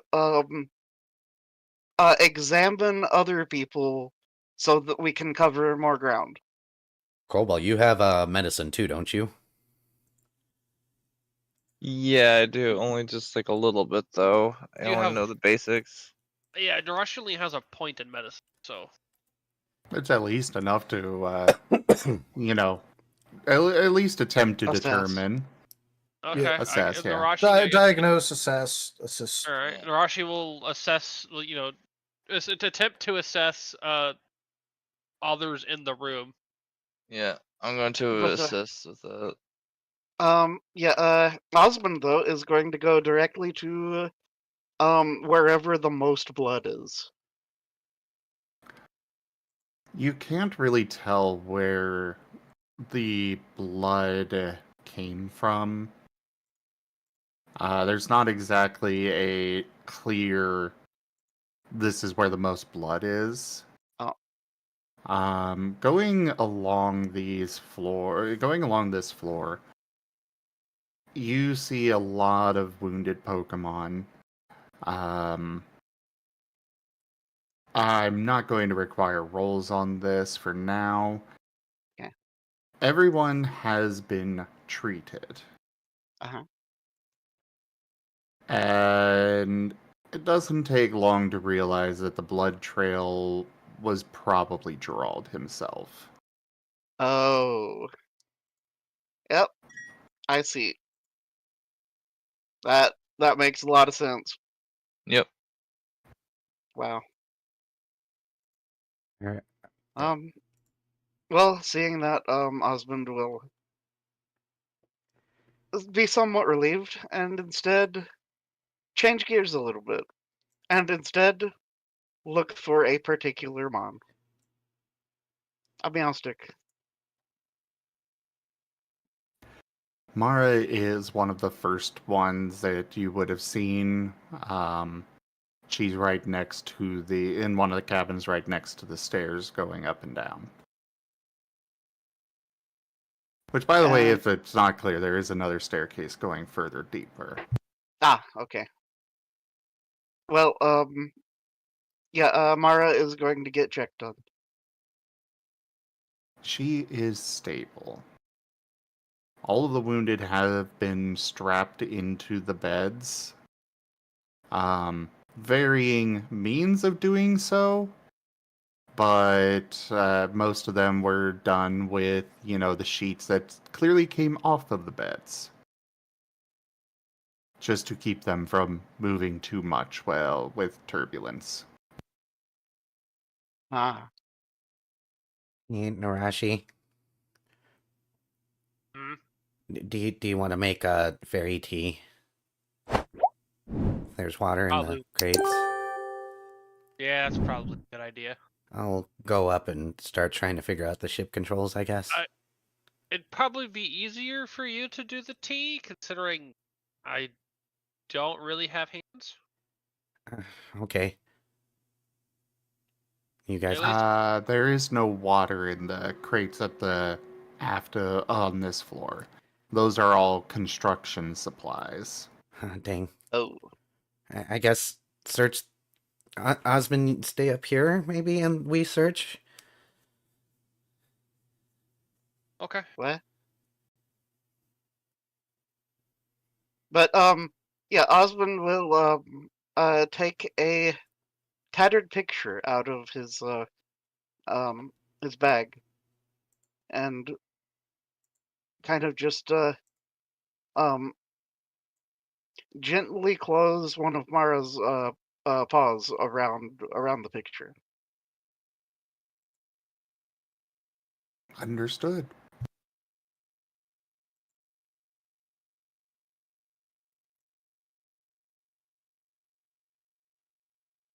And yeah, husband walks back out, but it looks like he's significantly more burdened. Uh, Like his shoulders are slouching.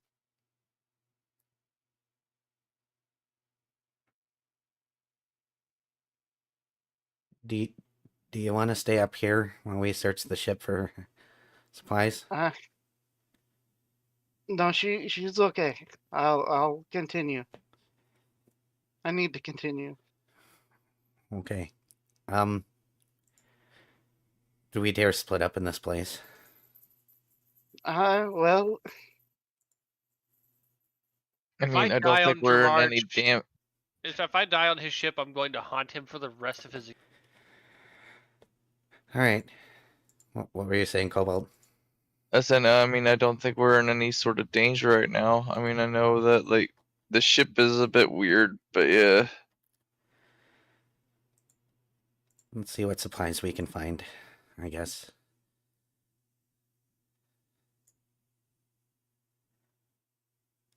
Going down below. I think we're fanning Yep. out. yeah. Yeah. Osmond will assist with the search team searching for supplies. Yeah.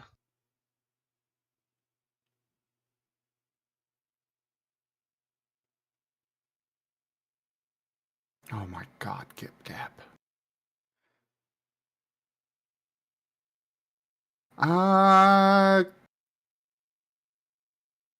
I'm gonna go ahead and go with the next floor down then.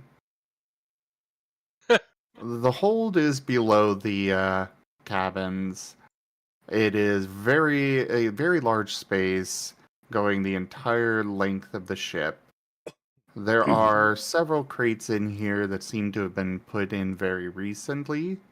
They are not well secured, but at least well enough that they didn't jostle, go tumbling about. Mhm.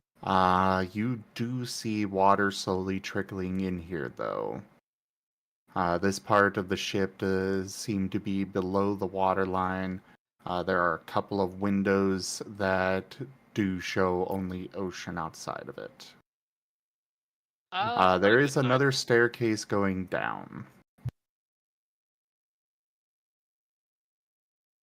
Oh, that's not good. I'm Yo, gonna just stick my head through the floor and look down. You guys want to check the crates? Yeah, that Might seems as like a well. reasonable. yeah, Uh, you should get that done quickly. Something should probably be done about that though. Gesturing at a leak. Yeah. I don't know if I can help with that. Let's make sure it's not happening a floor down too. Just give me half a second. I'm gonna just literally stick my head through the floor and try to look into the next floor down. The next floor down, do you have dark vision? I do not. It is entirely dark.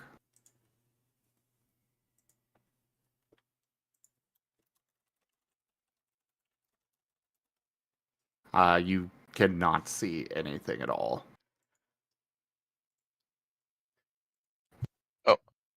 Quick question. What is I'm the guessing hull you the want ship dark made vision? out of? Yep. Go ahead, Cobalt. I'll answer that question in a moment. What was that, Cobalt? What is the hull the ship made out of? Is that like metal or wood? It is mostly wood. Gotcha. There are, metal structure beams and such, but for the most part, it's wooden. Gotcha. Yeah, I think dark vision might be a good idea for me to have. Yeah, maybe. Okay, I will allow it. Though, do you have dim vision already? No, so I'd have to grab dim vision first. Yes. Yeah, you You have 50 XP to spend there then. Well, he does get 1 feat free because he did the recap. Oh. Nice. I did mention that.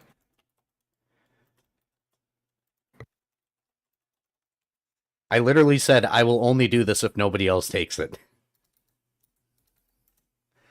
Honestly, I don't even remember that discussion, so. I do. Yeah, I put in the chat, hey, who wants to do the Chapter 1 recap? Whoever does gets a free feat. Oh, yeah, I didn't read that. Well, fair enough. But yeah. I will go ahead and allow you guys to spend XP, by the way. Waking up, you did get the benefits of a full rest.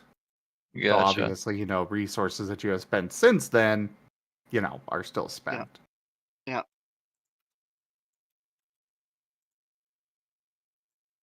But I'm going to assume you're going to be picking up that then, Era? Yes. Okay. I'm just checking right now to see if I have the experience to go ahead and buy a feat. Where is it? It's pinned on the channel. Lull 5 short. Aw. So I have dim vision. All right. Then yeah, it is pitch black down there. You cannot make anything out. Was anybody looking above decks? On the main deck or above it? I'll say I Nova would went head up to there above deck. eventually. Okay, so Nova and Cobalt. Yeah. I'm mostly looking for things like that can use to help plug up the leaks that we're finding. Okay. Like Well, maybe spare boards or something like that. I don't know. Okay. Pitch. Yeah.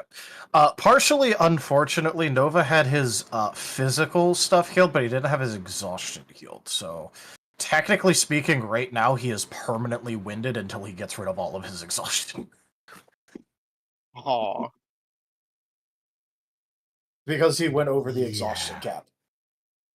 Yeah. So until he is moving at half speed and everything. Like, no exhaustion fix means tired V. Yep. A few good meals, some extra rest, you'll be fine. In a few days. Yeah, like in a week. But the Cobalt and Nova going up to the above deck, you recognize wires and metal boxes of all kinds. Metal boxes. With wires going into them and signs that, triangle with a paw and a red and a big line through it. Mm. Do either of you have a dot in technology? I forget. No. I believe I do not. Well, they check your sheet to make sure. I do not. Okay. I can guarantee you Nova has nothing in tech. I didn't think either of you did, so yeah. I just wanted to make sure. Yeah. You do see a ladder going up through a hatch.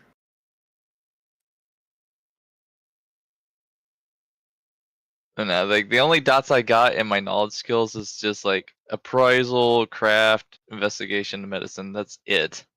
Yeah, Nova has appraisal, investigation, and medicine, so him and Cobalt are even overlapping with their very bad knowledge skill. That is hilarious.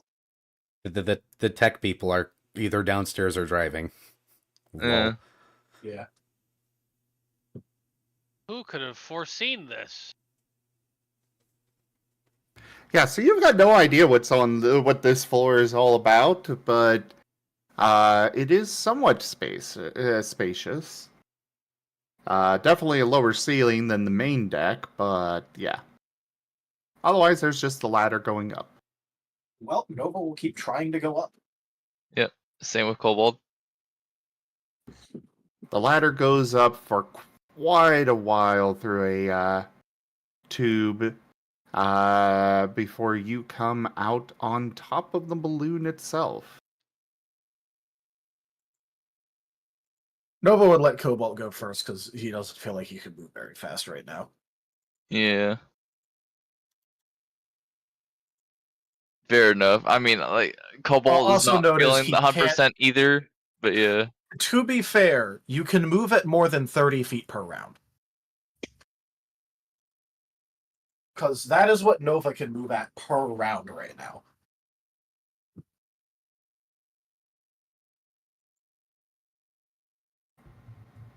Well, yeah, the top of it is, just open air. You see multiple different pegs and such around the hatch at the top. There is some rope hanging on the inside of the tube just below the hatch.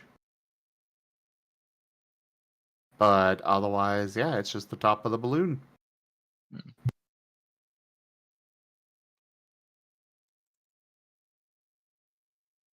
Is the rope attached to anything?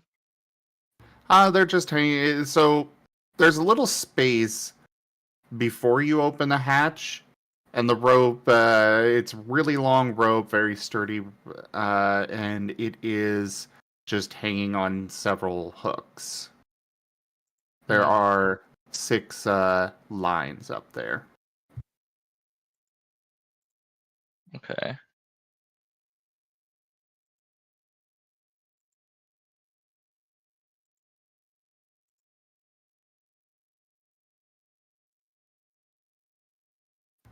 Well, Trying since to we're dumb up, down descriptions for himbos is difficult.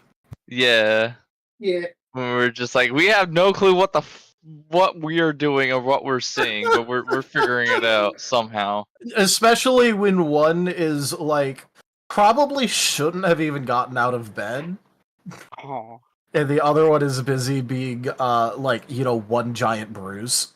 Yeah. To be fair, the one that got out of bed didn't have a choice in getting out of bed. Yeah, he probably should have just stayed there laying on the floor, though.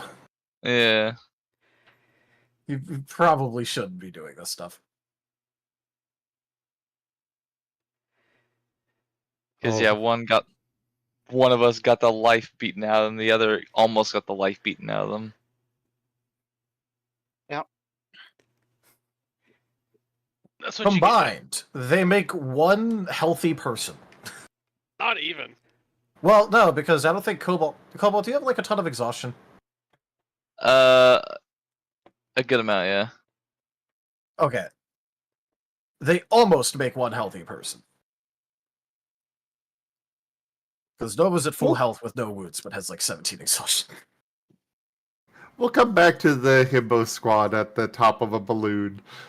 So, Osmond, Narashi, looking through the crates, there are 2 of them are filled, or they are all filled, but 2 of them have medical supplies. There are several of them with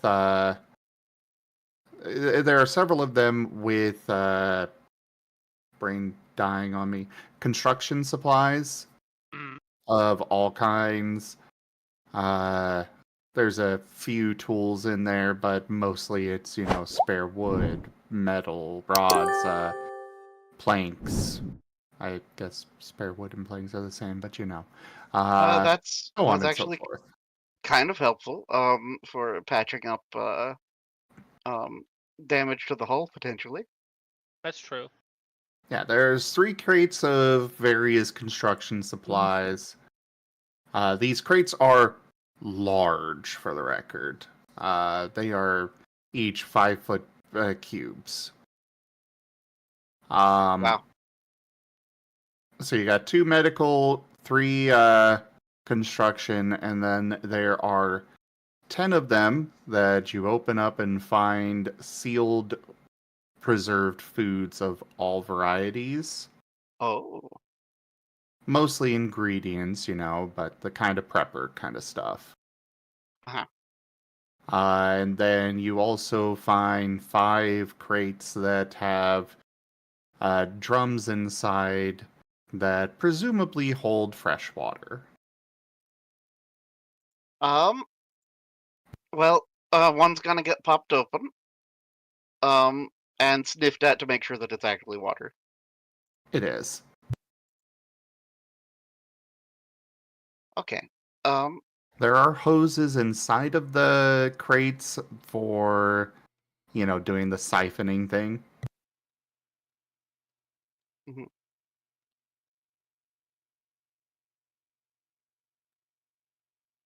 And all of these extra supplies are thanks to the viewers who tipped. Woo! These airships were not intended for the purpose that they wound up being used for. Yeah. It was a new thing that Gerald was working on for something he was going to sell, and then wound up being conscripted into emergency evacuation use. It was a way for Gerard to make sky versions of his stores. Yeah, you can make Exactly. a pop-up Gerald's anywhere. Like, Wow. that's not horrifying at all.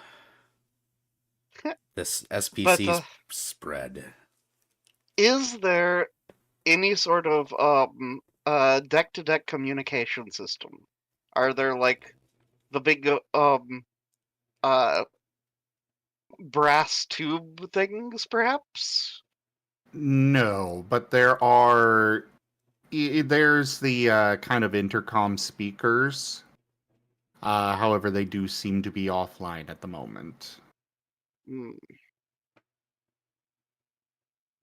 Well, Osmond will And also, to note, one of the medical crates did also have a selection of survival kind of, tent and flashlights and such. Osmond's gonna grab a flashlight then. Oh, good. It's completely dark down there. Oh, well, here. And then Osmond will offer the flashlight over. Takes flashlight, sticks his head back through, brings flashlight out to look around. Lucky for you, these ones are waterproof. Because, yeah, the below deck is entirely flooded.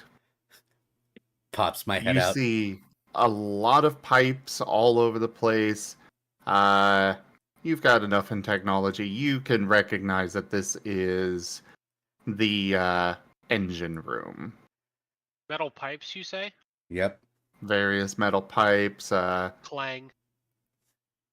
couple of furnaces, and so on. You do notice that there is very little electrical in there. Pull my head back Honestly, out. that's a good thing. Found the engine room, but it's completely flooded. Oh, that's not good. Yeah, we should probably work on that. I don't I can't help with that. Thank you. The water is slowly rising in the hold.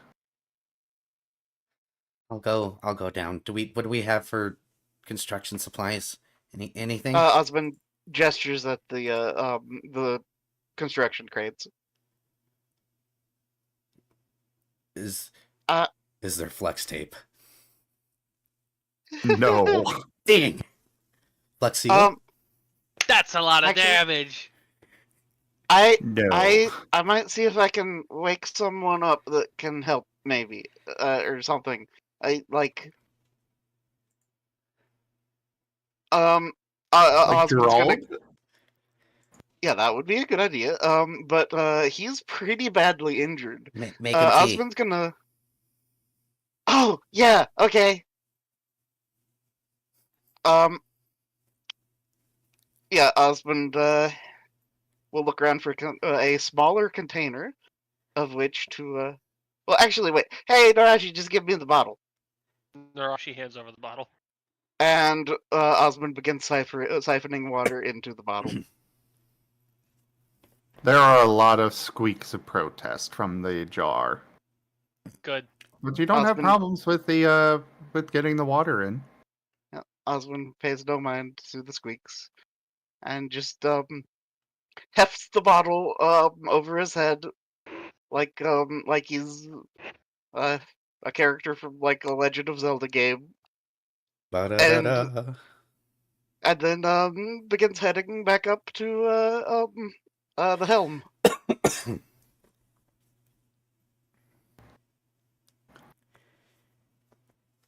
All right. Back on top of the balloon. Cobalt, what you doing up there? Okay, let's see. At this point, I want to say I'm kind of looking beyond, like, on the horizon and stuff, and see if I can actually see anything that, like, I can remember seeing before.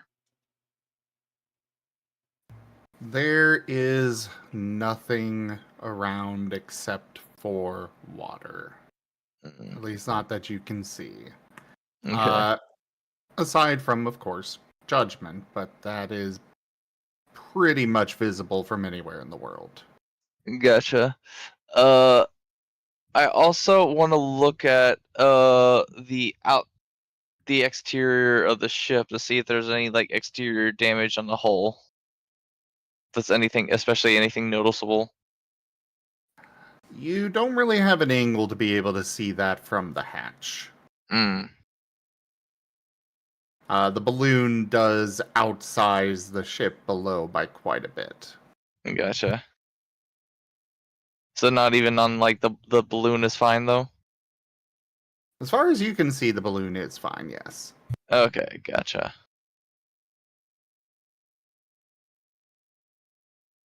I think at this point, Cobalt is, like, gonna go back down.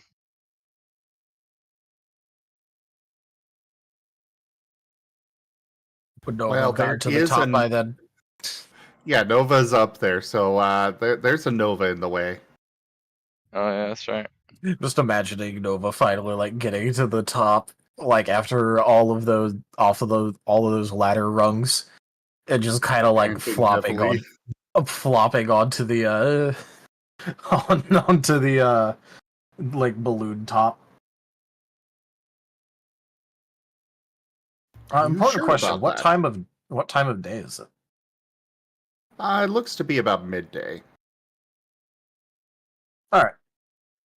As for I know- flopping onto the balloon top, I mean, like, you know, because there's like a hatch thing, so he kind of has to like crawl onto it anyway. Because the ladder. Mhm. He doesn't have a Yeah. better way of getting up. He's not like ragdolling on top of it. I just mean like, you know, Okay. yeah, he's not ragdolling. He's just like, you know, flopping a bit.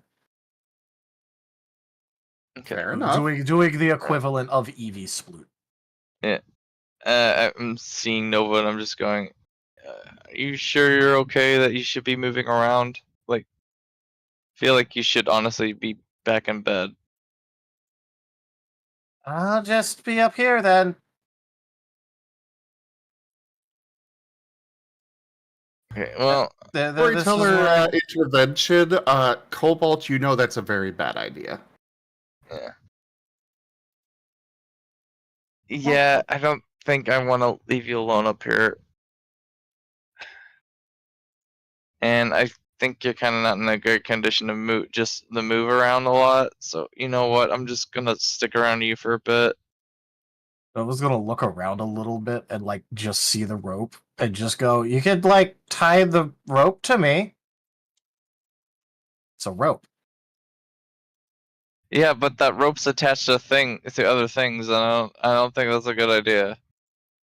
The rope is just hanging on pegs. It's not actually attached. Yeah, I didn't think it was attached, but I was just like, maybe I misremembered. There are Yeah. pegs to attach the rope to, but it is Okay. not tied to the rope. Oh yeah, right I now. misremember that too. Yeah. Mm.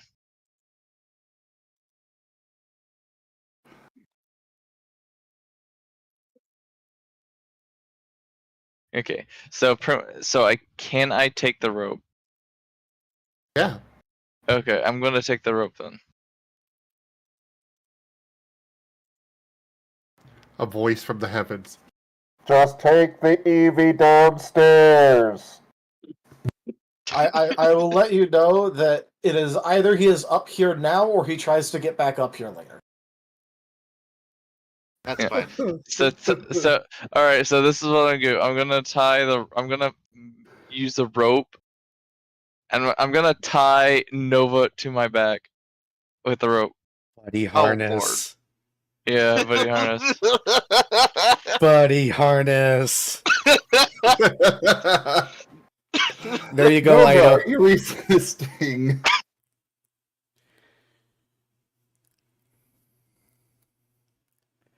Hello?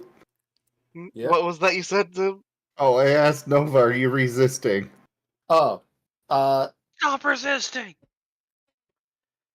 well, I mean, he wouldn't resist, like, the initial, because, like, he wanted to be, like, like, tied to something, but not, like, Cobalt. So not until, like, Cobalt actually starts, like, fastening Nova to himself will he, like, push on Cobalt, like, a little bit. I'll just go ahead and roll his athletics right now. All right. Give me opposed athletics or acrobatics. Alright, I'm there, accepting that Cobalt. botch. Manages to tie himself in fat Look, harder. again, this is the funniest option. The luck continues. I just imagine Well, Nova. enjoy your boost die. I just imagine Nova squirming, then pauses and goes, "No, you don't tie the knot like that," and then goes back to squirming. Well, I don't know how to tie knots. Do I look like I went to learn how to tie knots? No, I went to go learn how to fight. Well, Cobalt, I still need opposed athletics or acrobatics check. You Gotcha, could gotcha. botch worse than him. Yeah, that's true. Okay. Oh, by the way, because I almost forgot, Happy Pie Day, everybody. Yes. Pie. But pie are square, not round. Bad joke. I'm not apologizing. I looked up, saw the 2 ones, and was like, oh my god, he really did botch worse. Then I realized the 9 and 10, and I was like, oh, okay. Okay. But yeah, I was like, ooh. But I managed to pull it off with 2. Alright. Oh, you can't normally use teamwork, FYI. Oh, okay. I Teamwork is a thought it would special make one. sense. I thought it would make sense with.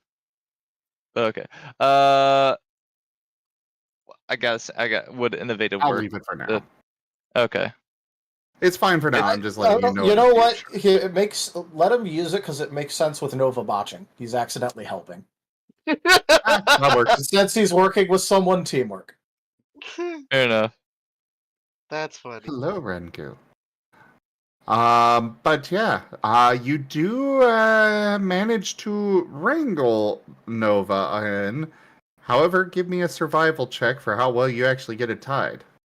Oh, okay.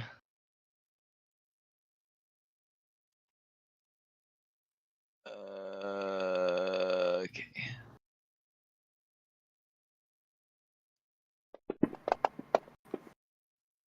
Himbo. Go, himbos. Himbo force power.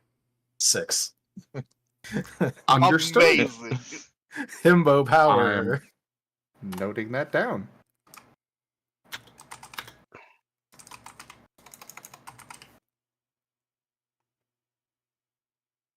Oh my god. I like how I even called that it was going to be a himbo roll before it happened. So yeah, Nova is attached to your back now, Cobalt. All right, just win.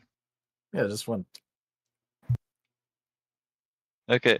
I look back at Nova. I'm like, okay, I'm just doing this so it's like we don't have any accidents, okay? No, I wanted to be up here. Hey, we can stay up here a little longer. But it's day. I wanted to be out here when it was night. Well, we can come back up here when it's night.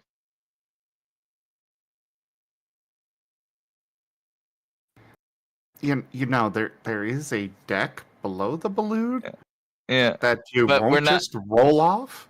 Yeah, but we're gonna go down for now. We'll come back up here when it's night, okay? Okay, fine, but we're coming back up here. Yeah, I already said that. We're gonna come back up here when it's night, but we're going down now. So long as we come back up here when it's night. Yeah. Alright, I start climbing down. All right. So you're gonna wind up getting down onto the main deck again, just as Osmond is coming up. Hi guys. Hi. Here, would one of y'all help me give a drink to Gerald? Yeah, I mean, I can do that. I mean, I kind of have Wait, to. I'm the only one that can move. why are y'all tied up? Were y'all doing something weird? I wanted to be at the top of the balloon and stay there, but he didn't let me. I do not think it would be safe to leave him up there in his current state alone. Oh, yeah, that's fair. Hey, did Okay. you have to add the rest? You could have just cut off that you wanted to be on top. I mean, you write the quote, Zim. You can always just type that out anyways. Good point. I Rude. could also say that, oh hey, Cobalt just wanted to be a rigger.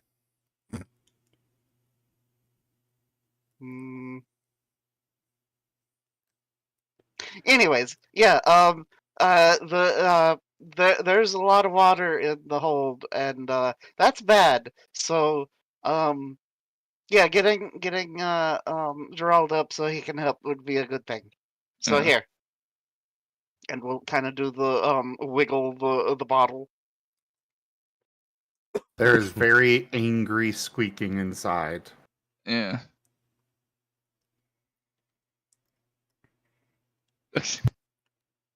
Oh my god, Gib.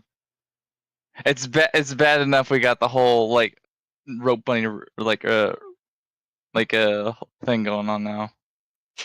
Body harness. Yeah, buddy harness.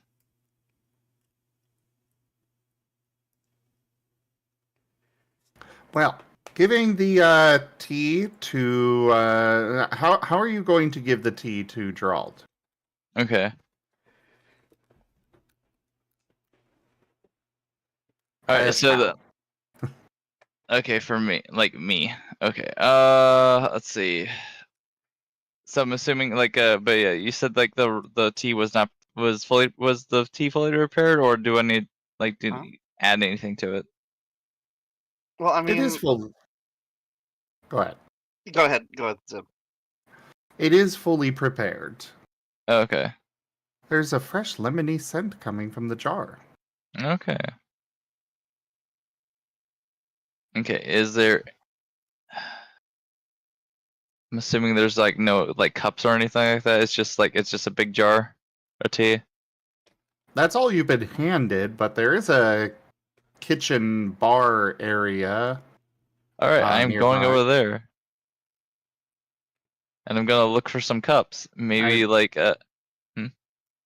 I will point out that the floor of it is covered with broken glass. Oh, gotcha. I'm assuming there's no brooms or anything nearby, so I'm gonna do my best to avoid stepping on the broken glass. Give me an evasion check with +1 difficulty because you are carrying Nova. Fair enough. Okay.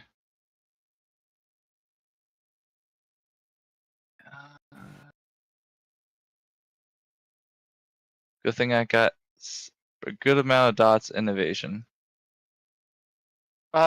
When Cobalt turns to do thing, Osmond will wave at Nova. Nova looks really tired, and I'm pretty sure that right now he is not capable of moving enough limbs to wave back. Oh, when it's an increase in difficulty, do I subtract a dice?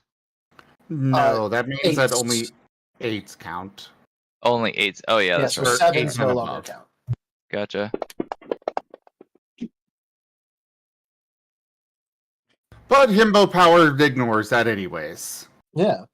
What does it matter? Holy crap. Look, what does it matter if sevens don't count if you just roll tens?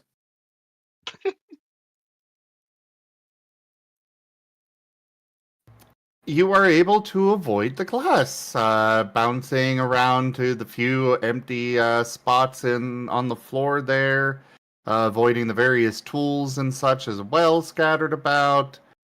And you get to the cabinets. They do have latches on them to keep them shut, but that's easy to open. Yeah. And inside you will find several very well-made glasses. Okay. Osmond will call out, be sure to latch it back when you're done. Okay. God.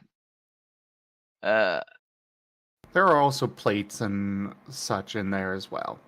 Okay. Also, is like is there any other cabinet like for like cleaning supplies, like something I can probably find, like a broom and dustpan? Nothing big enough for that here. Hmm. Okay, there goes that idea about the book class. Yeah, sorry, but those are down in the engine bay, Hmm. which is flooded. Okay. I yell back at Osmond, like, careful when you're coming in here. There's a bunch of broken glass on the floor. Oh.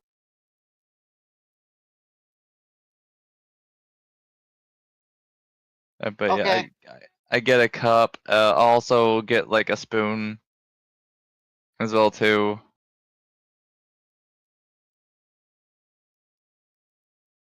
I don't know if you Okay. want to start like I don't know, maybe like look for anything. Is there anything like some sugar or something like that? I don't know. He may be one of those people that like sugar of his tea or something. The mind of a himbo is an Give him interesting a place. tea. You know, Oh my god. We're only able to be thoughtful with our characters in the dumbest ways. Yep, that's how it works with us. I'm just imagining the inner imaginations of my mind are an enigma, and the milk carton spilling over. You do not know the complexities of my mind. Some people like sugar with tea. Do you even know how to spell complexity? I don't know, but it's probably complex. Okay. With some tea. Brandish his tail at you. There is no sugar in the cabinets.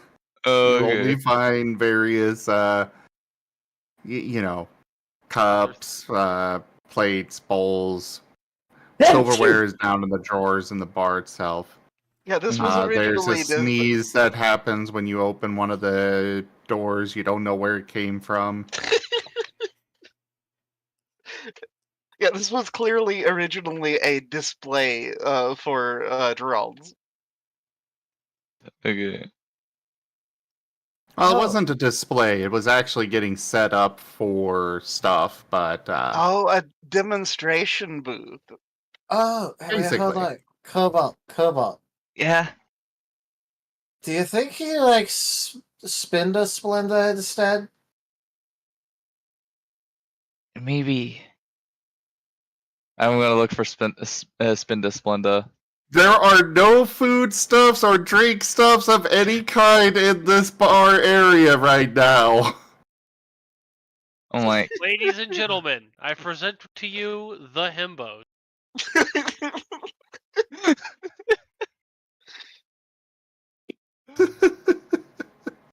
I look back at Nova and I go, I can't find any. Just bring him the tea, please. Okay, I'm gonna go get him the tea now. All right, and I start making my way back, and again avoiding the broken glass as best I can.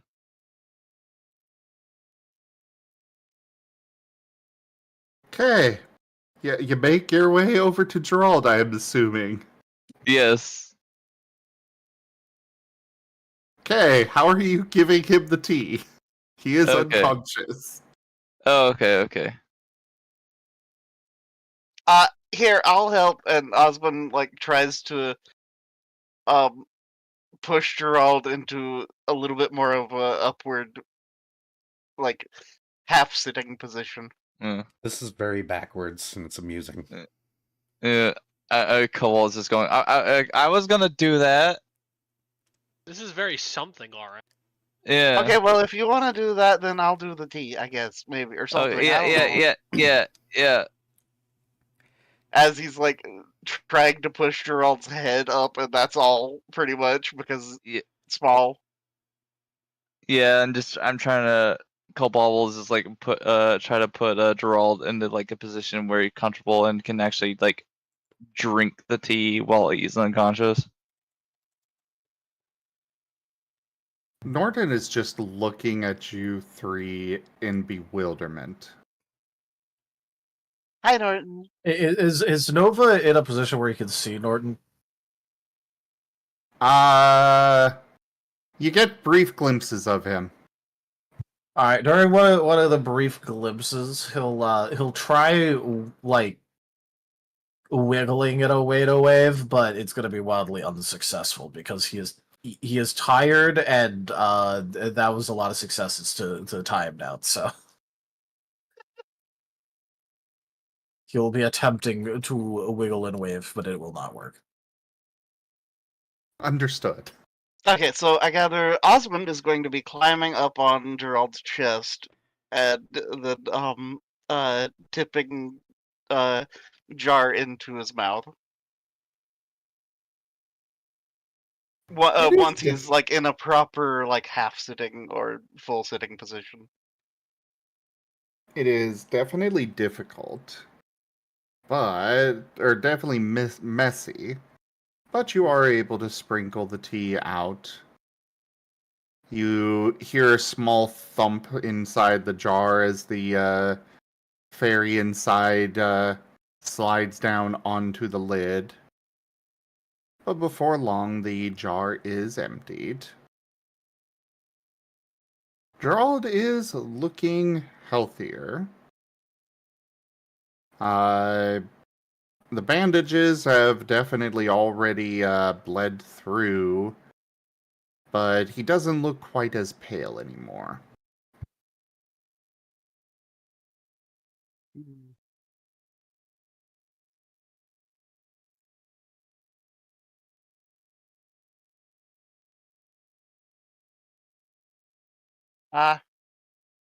Yeah, Osmond will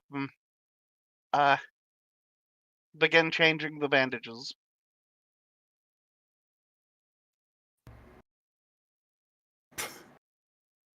I switched to the ocean playlist I have, and the first song that it decides to play, almost like it was waiting for me to do so. Oh. A Fool and His Mind. Oh no. By the way, since this is a good opportunity, Ido wrote a song. What? Yeah, Oh, in your wow. chat. Yep. Oh, that. Broken glass is not a food, so don't you listen to some dude who says put cheese on broken glass and make a sandwich out of broken glass.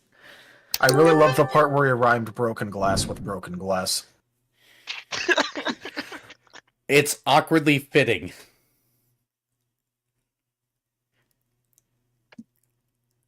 I feel compelled. Go ahead and give me a medicine check, Osmond. Okay. Let me double check, make sure I've got the right numbers. 1, 2, 3. This time he's using instinct. He's going to be a little bit more gentle about it. So 1, 2, 3, 4, 5, 6, 7, 8.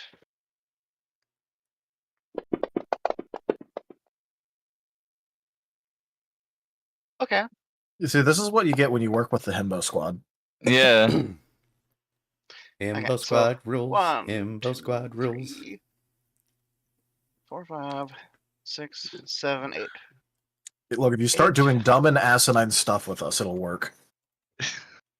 That's how it works with us. This is my party, everyone. Don't worry, we'll get dumber as the night goes on. Mm-hmm. Accurate. I'm on my third cup of coffee, so probably. So should make you are able to get the bandages swapped out very well and easily. Though I figure I'll include a natural gift poultice. okay.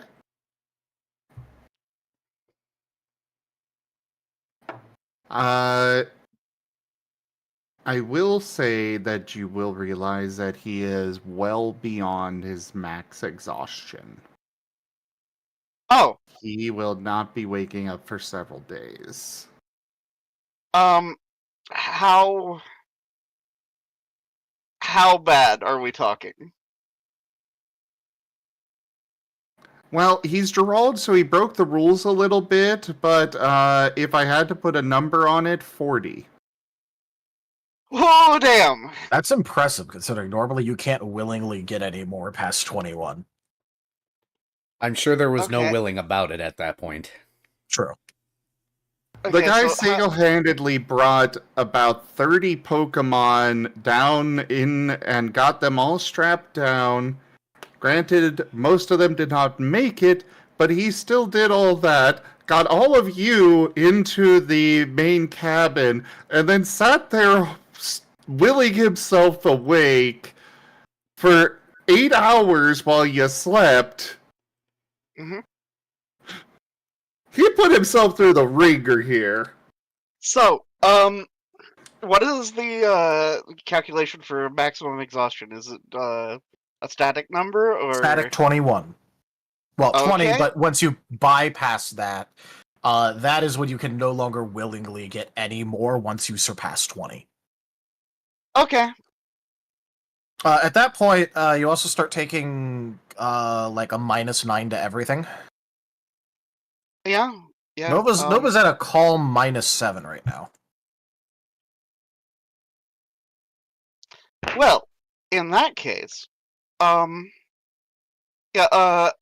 is currently setting at 1 exhaustion. So, I think that Osmond is going to hug Gerald and activate Your Burden is Mine and take 20 points of exhaustion.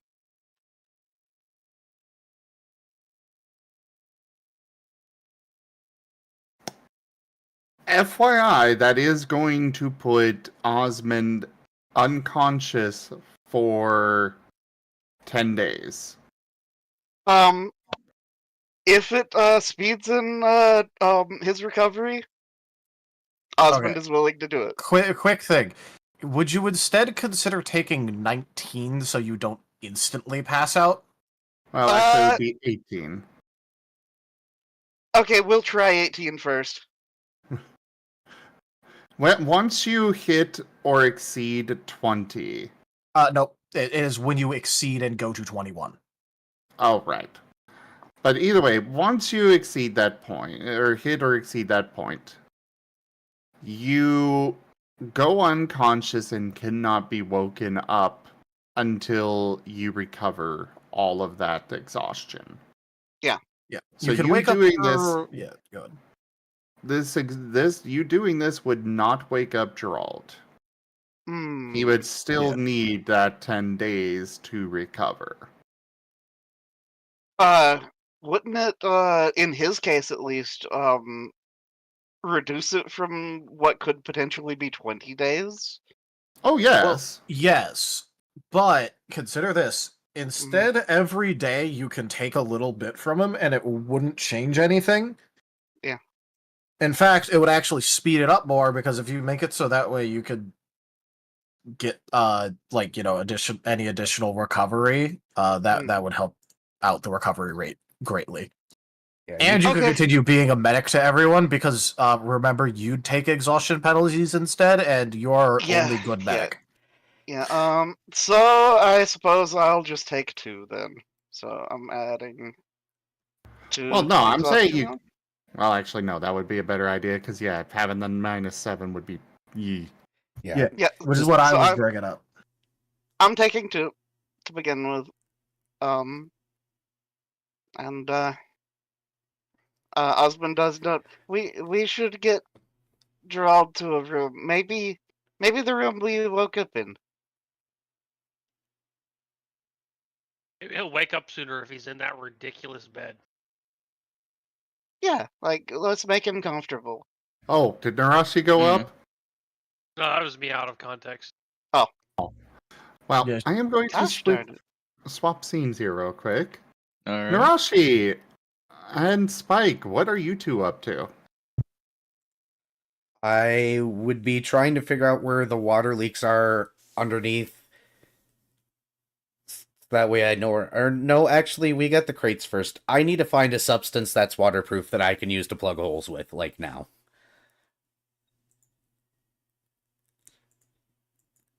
There are some rubber sheets in there. There is some tar. And there are plenty of boards and nails. Tar is going to be my friend here. I don't know if Narashi can help in this situation because we're going to be going underwater. No, Narashi is completely unhelpful here. Aw. I don't think she can. No, it's probably best if Narashi doesn't help here. If we're being honest. I really wish our Blee was awake right now because man would he be a boon. I can't believe Are I you just sure said that out about that? loud.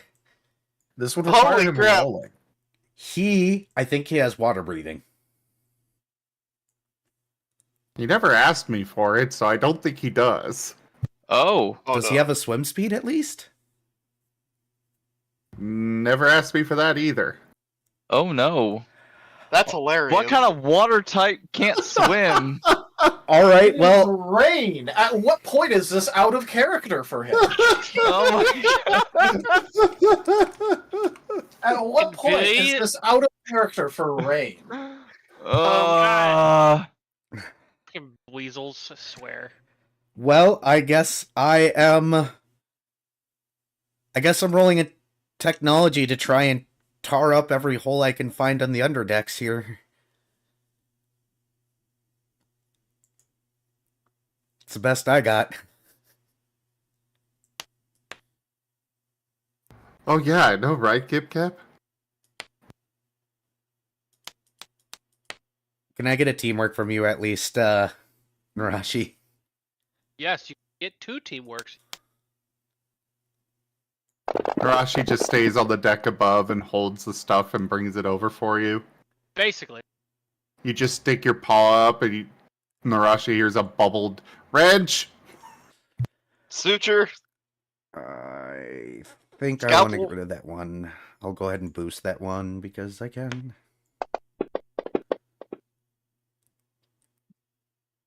One, two. I'm sorry, but now I just picture Rain like with like the floaty part of the Boisel, like, and he's just like trying to like paddle as best he can, but he's like it's still struggling to swim. He's got floaties on, and they probably only make it worse for him now.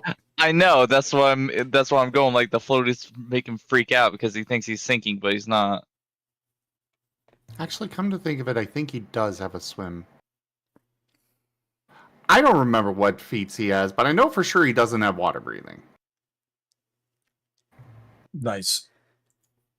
Very useful for a Oh water wait, type. I think I gave him decreased difficulty on his swim check.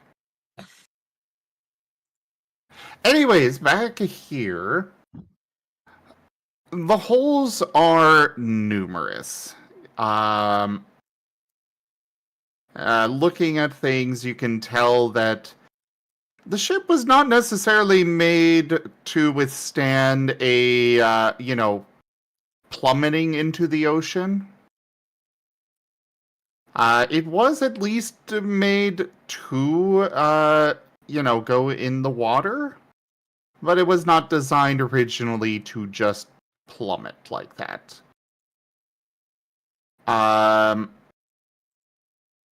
That said, you are able to get the holes patched up. It does take you several hours to do so. Some of the holes are larger, requiring those rubber sheets as well as the planks being nailed in. Others, you just need to use the tar to seal things back up. But otherwise, you're fairly certain that you do, at the end of it, get everything patched up. Go ahead and give me another technology roll as you are going down in the engine bay.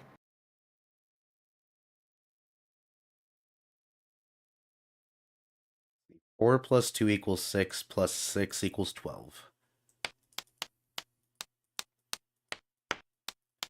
What? I can't count right now, so I had to do math instead. Don't question the logic, okay? I'm tired. Didn't you just roll a technology roll? I did, but I'm also going to be using instinct instead of innovative. Oh, okay. He has decided, screw figuring this out. I'm going to start pressing things. Food. 1, 2, 3, instinct, I guess. Okay. Because I'm kind of, in the process of fixing stuff, so I'm assuming this is in passing, so I'm assuming whatever I see is instinctual, not necessarily me actually taking the time to carefully look at things right now. Hence instinct. While above a lot of the panel and such is custom technology, you are seeing down here that Gerald has rigged up his own setup here, but you're seeing a few signs of different things that you recognize. One thing in particular is a pump to get water out of this area. Is it already hosed up? It is all hooked up, however, it is not functional at this time. There is no power to it. But again, you do not see anything electrical down. You don't see much electrical down here at all. Drag myself up to Narashi's level. Everything's patched. Wet dog. We need to find the electronics. If we can get power, there's a pump down there. All right. By the time you finish, there is about 3 feet of water in the hold. It's about 3 feet down there. I think we're okay for now. No, I'm meaning in the area where Narashi's at. Oh. That's a lot of water. Yes. I went as fast as I could, I'm sorry. At least Like I Narashi is said. able to keep her head above it. Yeah, like I said, it was leaking in, and it was several hours that he had to spend doing that. There were a lot of holes. That's fair. So I would like to know that I might have an idea for a way to help potentially a little bit, maybe. Sure, I was going to go back over to you guys to see what you're doing while they're spending those hours. Okay. Because next thing that Osmond was gonna do was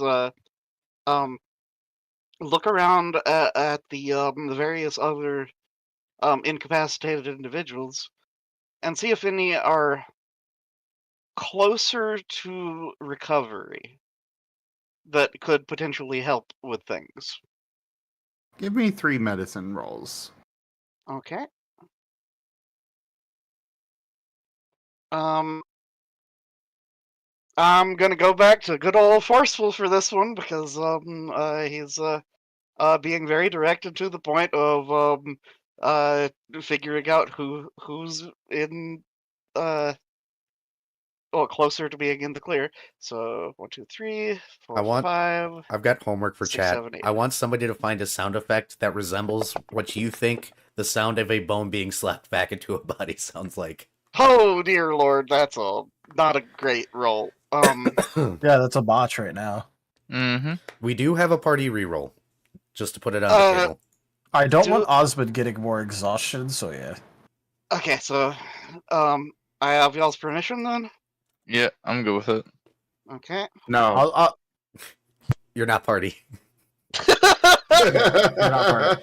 Osmond, we're kind of relying on Osmond to recovery max Gerald, so he gets the VIP the card treatment. Okay, Yep. okay, so that's significantly better. 1, 2, 3, 4.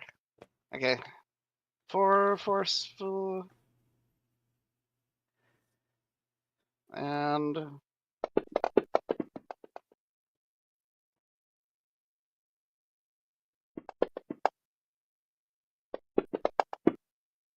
okay. 1, 2, 3, 4, 5, 6. 6 forceful. And one final one. An important question. Hmm? Are you being thorough with the going through everyone? Well, trying to be quick about it, but yes. In other words, would you take an hour to go through everybody? Yeah, that sounds reasonable. Okay. Okay, let's see. 1, 2, 3, 4, 5, 6, 7, 8, 9, 8. 4, 6, 8. Nice. Yep. Like I said, you're our one good medic, Osmond. Yeah.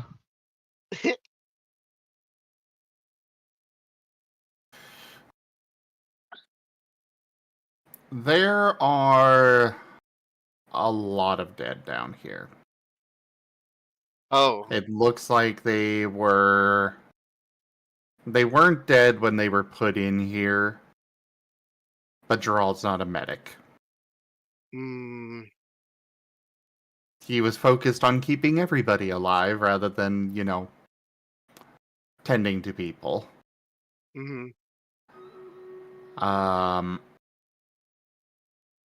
There are 28 dead Pokemon is spread throughout the cabins. There are a total of 40 cabins. A couple of Pokemon were sharing them. You do find 9 of them that are alive, not including Cupcake and Flawn, who are also in those cabins, and not Yeah, including so- Mara. Okay. With Flawn, you do find the 2 Floettes. Uh-huh. They are okay, and you are able to get them awake. But they are the only ones that you think would be able to be woken up, kind of forcefully woken up before they naturally wake up from recovering. So, It's not a matter of exhaustion, it's just they're all in really bad shape. yeah, like catastrophic wounds and such. Yeah. A lot of gunshot wounds. Ooh. Imagine that. But the 2 Floettes are there, and you are able to wake them up. Okay. Well, yeah, that is definitely going to be top priority then. And one moment, there is a certain raptor that is returned home. Ah, yes. Lemmy's cute. Tal says you're cute. Vari also says he's cute. Ari also says you're cute. Thank two. Thank y'all. Two people saying okay. I'll be right back.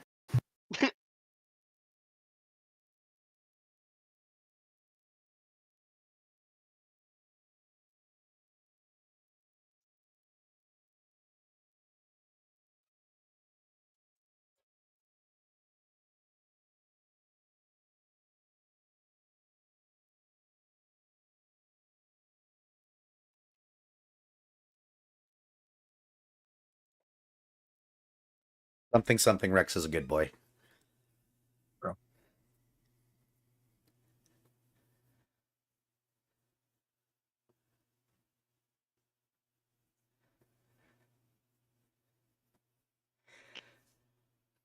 Azura, I'll let you dig your own grave, thank you.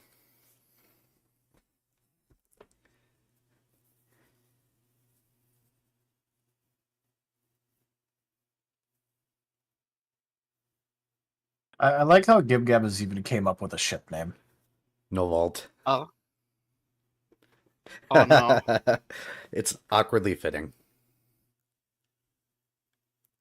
First three of Nova, last three of Cobalt. Well, it's very close to pole vault, except no vault. Because Nova's not vaulting right now. Well, there's that, and also they're absolutely not vaulting over any bar of intelligence. That too. I am back. Welcome back. Alright, so yeah. You can get the Floettes awake, and yeah, the others, it is much better to let them rest. Okay. The Floettes, when you do wake them up, are going to be going with you and giving you some information about the various Pokemon that are still alive there, which I, of course, did post all of them in the channel. And I figure, let's see. Who was it I was looking at earlier? I'll go and go through these real quick for the stream as well.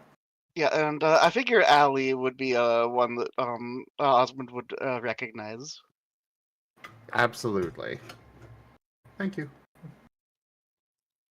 Yeah, you Yeah, would definitely know Allie. Yeah.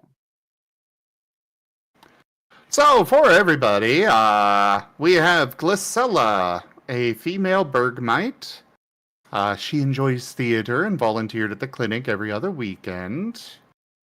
We have Termos, male Chespin. I won't go through what they were all doing, but you know. Vino, female Pommy. Blasteroo, a male Scorbunny. Magip, male Durant. Billix, male Zorua. Ali, a female Smoliv. Lem, a female Cloth. And Falcob, a male Snivy. Or Snivy, however it's said.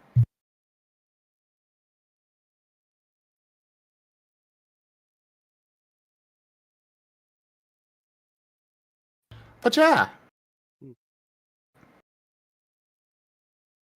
And yeah, I was hoping that I could get the Durant up, but he probably yeah, could use the rest, so yep. The Durant does seem to be the least seriously injured of them. Haha, sturdy. Yeah. he for him it seems that he'll probably be awake on the morrow if you had to take a guess. Nice.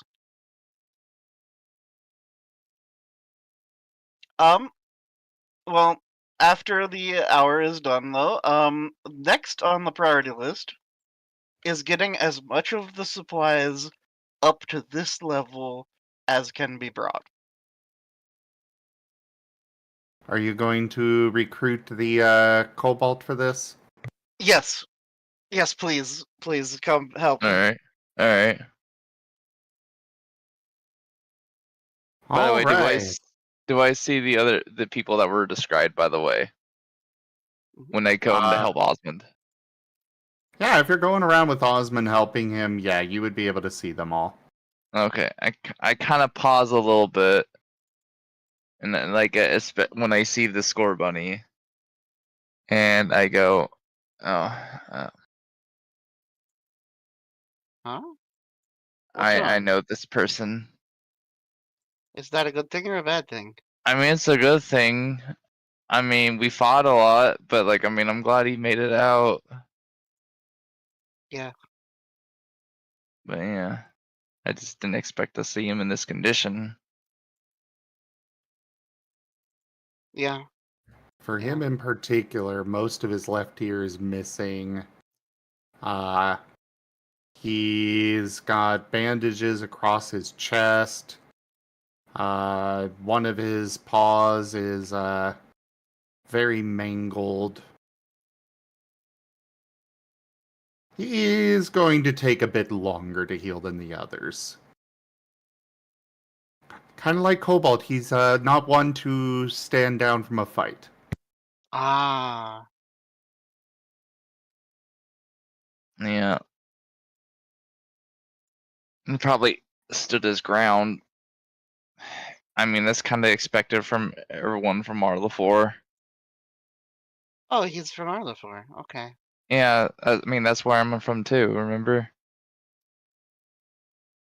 Yeah. Who are you again? Rude. Narashi's not even there. No, No, but that is something she would Storyteller. be tempted to say.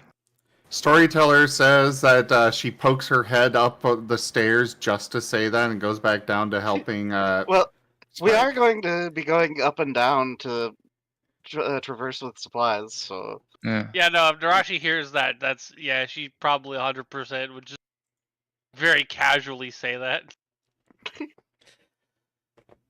Paw sticks up from the water ground, makes grabby hands. A bubble comes up. Wrench! Anyway, I go back to I look back at Osmond. I go, okay, but anyway, we need to focus on what we need to do. yeah, we need to get all the medical supplies so they don't get wet. Yep. So yeah, I'm gonna help out with that. Oh, hey, Cobalt. Yeah. If you put things on your back on top of me, I think I could keep them kind of still here with my body.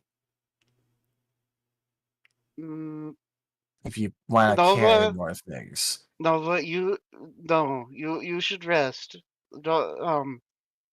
We need you in better shape faster. So actually, you should go find a bed.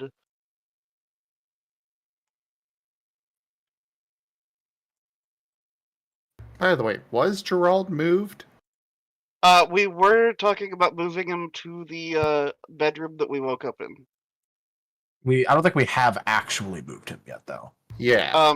It is a case of Osmond cannot do that by himself, so it is. So you need the help of a other communal. people, so you're gonna have to ask people to do that, because Narashi wasn't there for that discussion. Yep. So. Yeah. So once Narashi is in earshot, yeah, hey Narashi, would you be willing to help me drag a body that's Who did you kill? Okay, that's being a quote. Yeah. Just immediately from Narashi, who did you kill? No, Are no, they small enough for me to eat? no, not none of the above. Disappointing. But yeah, Gerald needs to get put in a bed so that he is able to recover faster.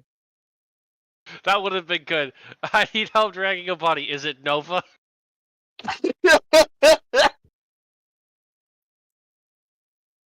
Speaking of Nova, he's just he has gone to silent. He's not allowed to be quiet. Poke him with a stick. He's probably But falling yeah, asleep. Nova, you need Also that, yeah. you need to recover, and I know that you want to help, but you getting better faster will help.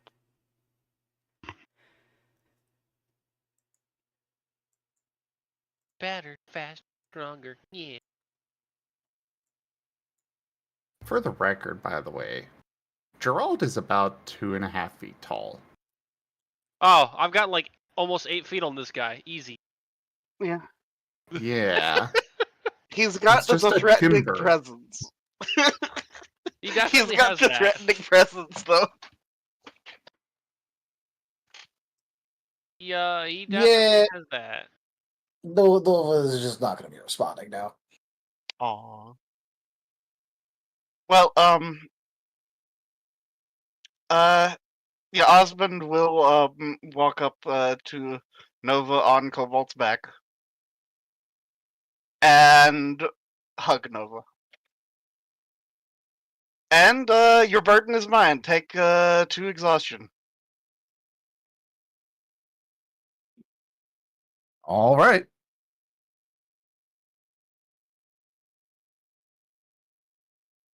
Oh my god, I know! Yes. Did he do it? Yes. Did he draw what I think he drew? Oh no. Buddy harness. Not quite accurate, but I still love it. The funny thing is, he sent me a Google search of buddy harness, and this is what Yeah. showed up. I see that. Buddy harness.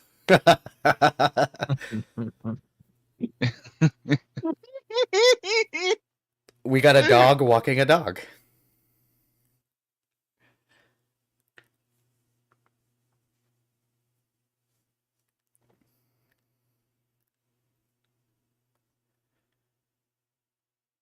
Well, I've subtracted the 2 exhaustion.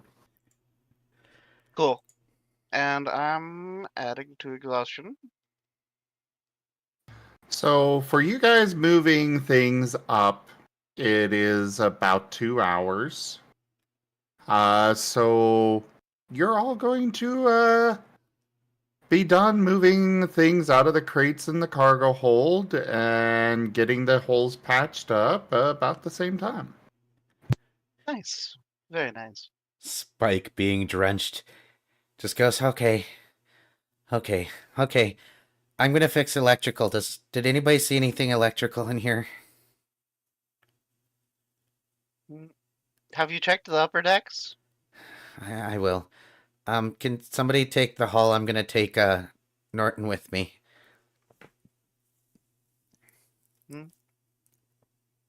Um, You're doing medic things. Cobalt, Narashi, either of you capable of holding the wheel for a bit? Yeah, sure, I can do that. Narashi wiggles. Just No pass. hands. She's got a mouth. I don't know. She can hand us tools again, I guess. I can try. you want me to hold the helm steady, like, or something? Because Right. I think everybody's relatively stable here that's still alive. I mean, I can do it. It's fine. The fluids are currently going about everybody. Unless I say otherwise or you guys ask them for something, they are going to be tending to the wounded. That is a very reasonable thing to do. That, yeah, Osmond will definitely encourage that. I mean, if both me and out of character Norton go up there and start trying to fix things, if one of you could assist me and one of you can assist Norton, since Norton can't assist me at all. Oh, that would be very helpful for rolls. Actually, hey Nova, I know a thing that you can do to help. Nova? What is it? You could hold the helm steady.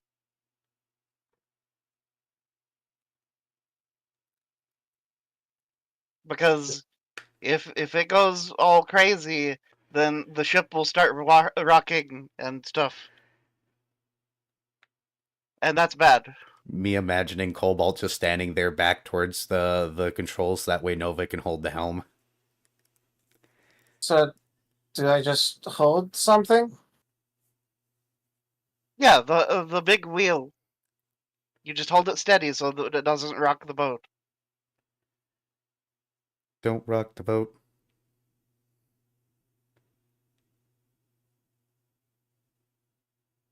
Of course, how did you two get roped together like this? Can you even get loose? I wanted him to Ah. tie me to the top of the balloon, but then he tied me to himself and then took me down. Understandable. Have a nice day. I didn't want to leave him alone, and also, like, he shouldn't really be moving around. I made it to the top. I could have stayed there. I don't want you to get abducted by a Pidgeot. I'm going up there tonight anyway. I was more worried about, like, since the boat could rock, that he could, like, fall over. Yeah, that would be a bad thing too. One way or the other, Cobalt and Nova can handle the wheel thingy. So, does that mean I'm coming up to help with Yes, electrical? Okay. you and Narashi can come up and help me and Norton with electrical. Okay. Huzzah. Let's get that done.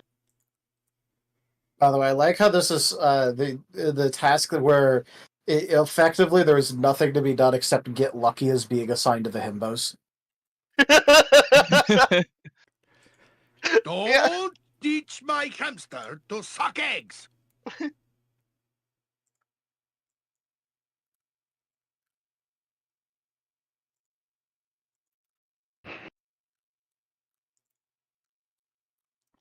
I guess up we go, or I guess I'm rolling two technologies, one from Spike, one from Norton.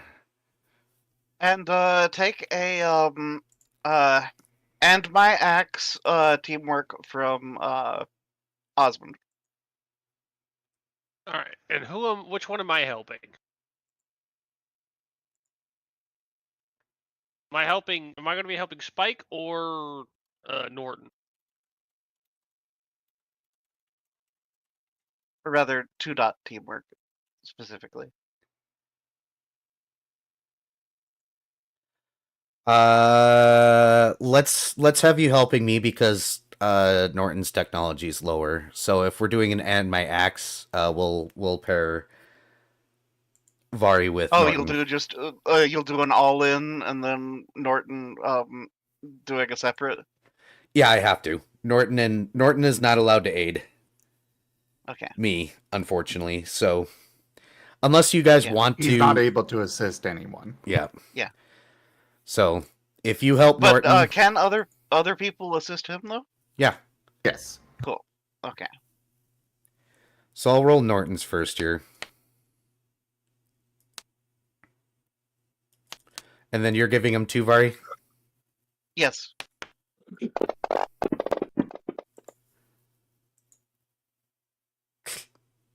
Well.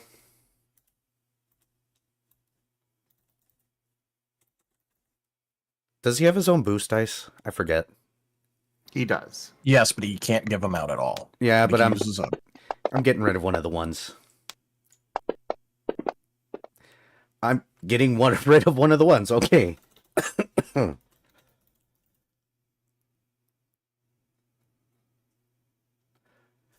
All right. That was a pretty nice Rube Goldberg machine. Yeah. Hold on. The boost dice roll things got changed, right? It's how many we have based on our primary or something? Yeah, primary divided by 3. Yep. Okay, so I have that many. So here, I will boost dice your one again, Spike. Here we go again.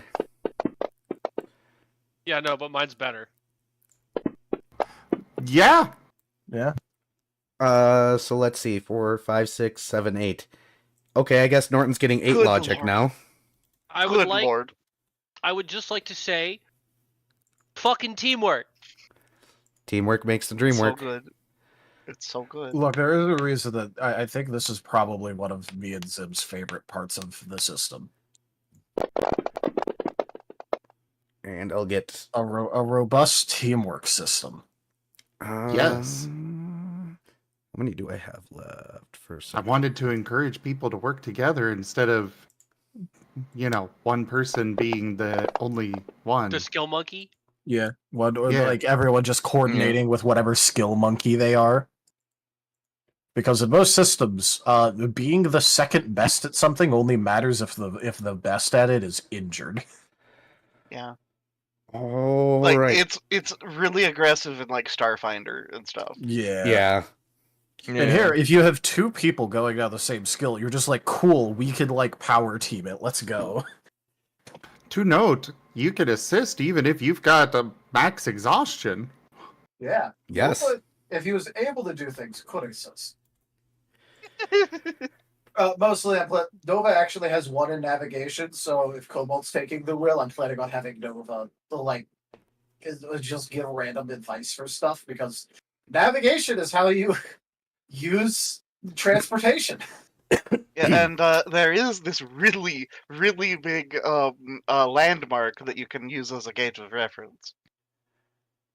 All right, I forgot Spike has a dot in navigation. I could have done that a lot easier earlier. But I guess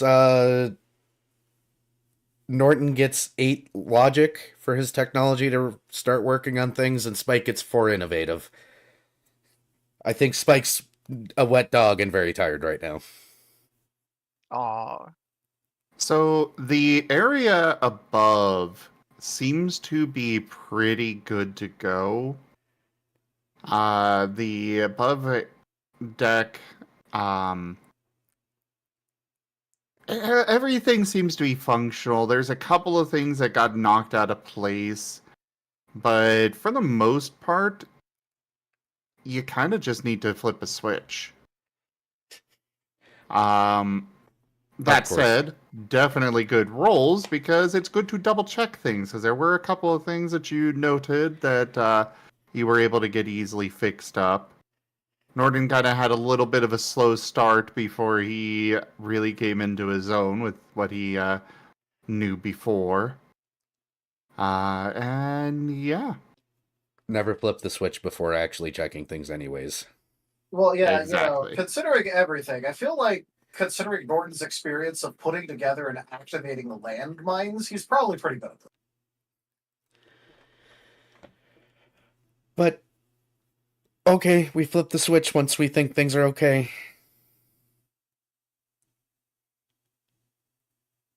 There's a humming sound from the batteries up there. You do see wires going out of this area all over the ship. You do see a little indicator of solar panels that you would presume are somewhere up on top of the balloon. There is a little bit of sparking, but Norton quickly goes and disconnects the cable going to the main starboard engine, because it was what took the primary hit from the creature. It's basically scrap metal. Oof. As long as we got backups that we can fix. As long as we're not sinking. Let's start the easy place. Not sinking first. Yeah, a couple of the fans start to turn on, but they quickly turn themselves, or not fans, but Rotors? rotors. Yes, thank you. But they turn themselves off when another alarm kind of springs up of water on the ship, and then you hear other sparking going out, and very loud sounds down at the bottom of the ship. And that should be the pumps. I think we're good to relax.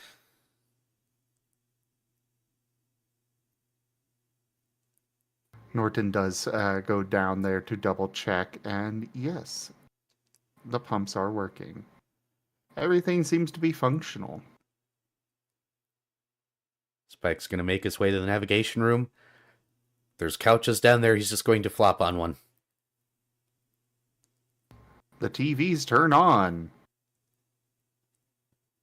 You see a movie playing. There are a bunch of spotted rock roughs running around, and something about a cruel devil.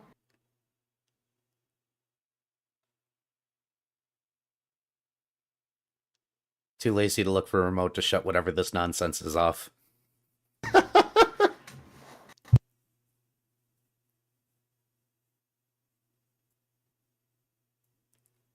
He wants 101 of them to get Gap. Oof. Yep, I saw it coming. That's why I was like, nope. I was just not gonna say anything. I was gonna leave that one just sit there. Speaking of rock roughs, hi Seda.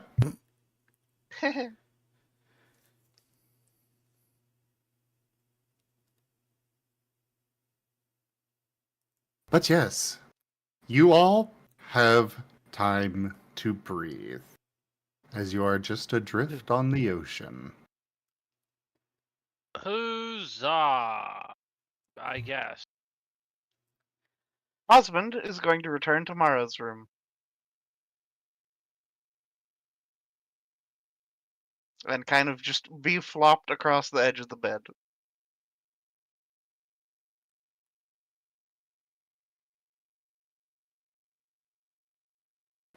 There is no movement from her, but she is doing well. Hey, Narashi. Yep. Want to move Droll to a bed?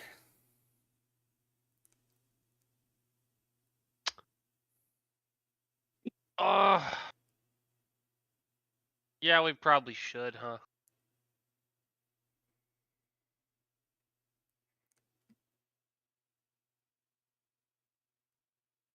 I mean, you can leave your hero just sitting there, in a pool of his own blood. That is an option. This is true. Do it, Narashi. No. If it was Nova, yes. But no.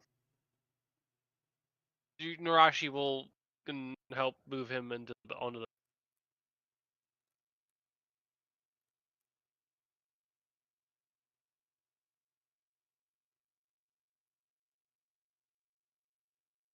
So yeah, at this point it is open roleplay for whatever you guys want to do here. Alright. Yeah, Nova will just be waiting until it's getting like evening. Spike wants a nap. He's probably going to take a nap on the couch. Norton might get stolen for nap time. It is a very comfortable couch.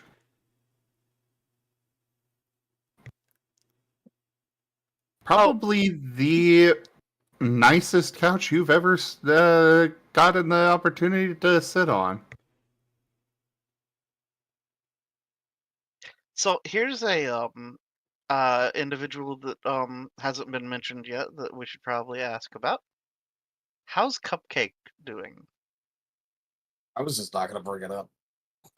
Cupcake is currently sleeping, but they are not.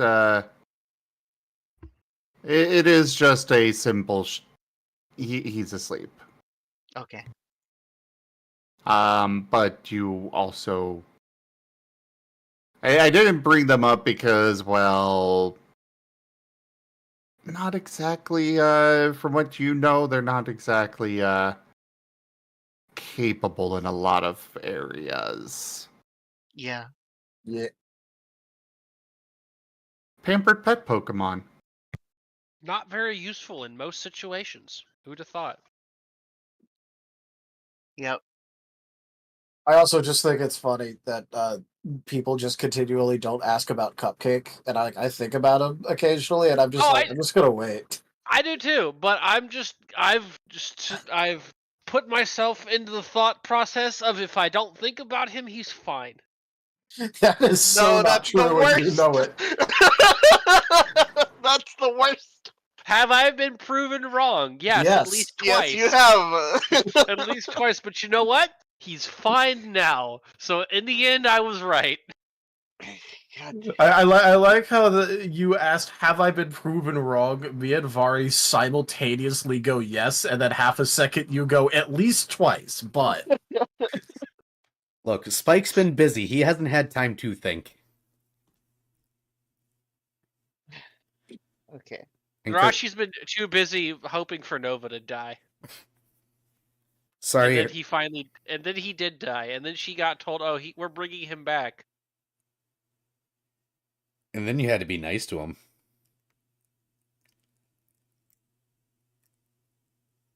I mean, if you I'm want to call going- that nice, sure. I'm going to say you guys get the benefits of a short rest. Eh. All right. Ooh. It is getting on into the evening a bit. Your stomachs are definitely rumbling. Yeah. So it is time to go clean up the kitchen and begin trying to make some food. At this point, the engine bay has been fully drained, and things do seem to be stabilizing. Ooh, we did Spike, you it. would have seen various janitorial supplies down there in the engine bay. Spike's not leaving the comfort of the couch. So if asked, he will point down and be like, bottom level.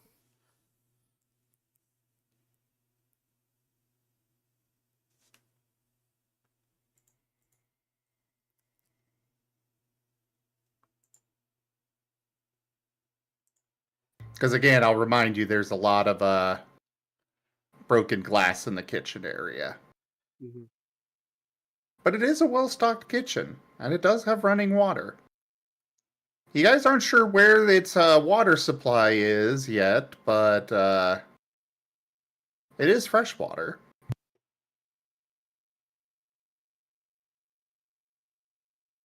So question: Could I take like 5 minutes or so? Yeah, 5 minute for break. it. Yeah, I think it'd be a good idea. Everybody Yeah. stand and stretch. Okay. So I'll be right back. Verb then. Oh, I still got coffee. Hello there, Eric. Raijin? Mwah.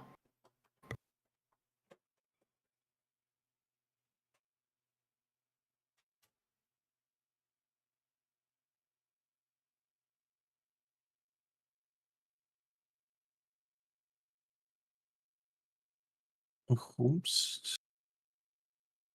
Oh, I guess Vari really needed to take care of something. Yeah. I guess he did. Well, hopefully he's back.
Alright, I am back.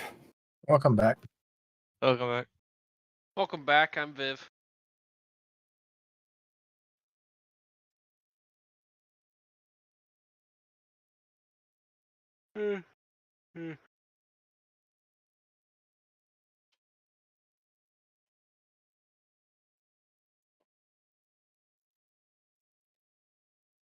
I'm back. Welcome back. Oh, we lost Avari. Yeah, we did. He popped Yeah. out after saying he wanted to take a quick break. I hope everything's okay. Yep. Though it is also 12:30. 1:30 for me. Yep, 1:30 here. I would be okay with going in and calling it if you guys want. It might be. Why do you have regrets, Ido? This might be a good spot because I have a feeling that in character, all of our characters right now are currently probably Alright, I'm gonna. back. Welcome back. Oh, okay. Welcome back. Unless somebody has a scene. Otherwise, I have a feeling that all our characters are probably just going to go and sit in our own little corners. Me and Yeah. Osmond's gonna be doing the rest maxing. He's gonna be self-care maxing. Nice. Oh my goodness. what did Ido do now? When Zim's ready.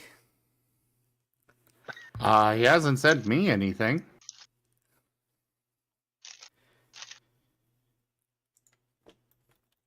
Oh, there it is. Oh my god.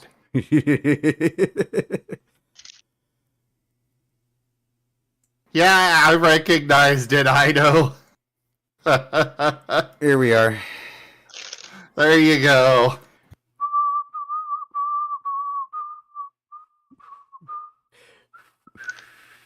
Oh, wow. Hey, Octo, you see that? Sorry. What am I seeing? It's On the it's stream. Cobalt and Nova with the Titanic. Oh, Oh. I'm seeing it now. Yeah. Hi, Fetch. Hi, Fetch. I know you're feeding Gibgab so much. I I mean, think Ido's feeding himself. I know. I'm just pointing out because the number one fan of Gibgab over there. we were starving Gib-Gab for a little while, so I guess we got to give him something. Yeah. True. Yeah. Nova's not going to do anything until it starts getting near to sunset. So Spike wants to be one with the couch. Well, I'd like to get through this first day at least. Okay. So yeah, like I said, you guys are starting to get hungry. You got your short rest in. Or when I say hungry, I suppose I should say ravenous, Yeah. considering it's been about it's been over 24 hours since your last meal. Yeah. yeah. Fair. There's plenty of people for me to eat. There are a lot of Uh, dead bodies.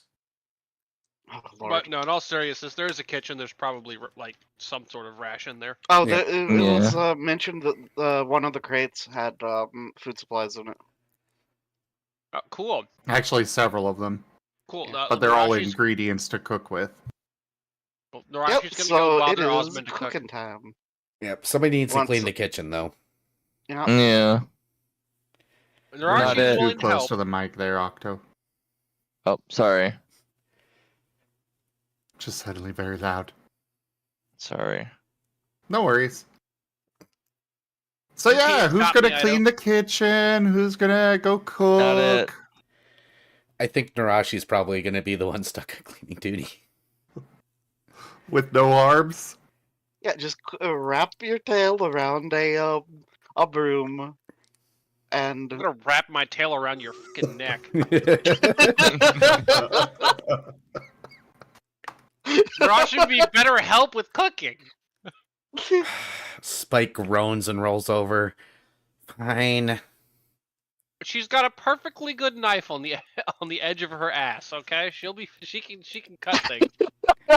Give me 10 minutes, I'll have the kitchen clean, but for the love of goodness, I am not getting off the couch afterwards for the rest of the night. Okay, I'll Okay. make you something special for it. Like, what's your favorite dessert? Spike blinks like he forgot that dessert exists.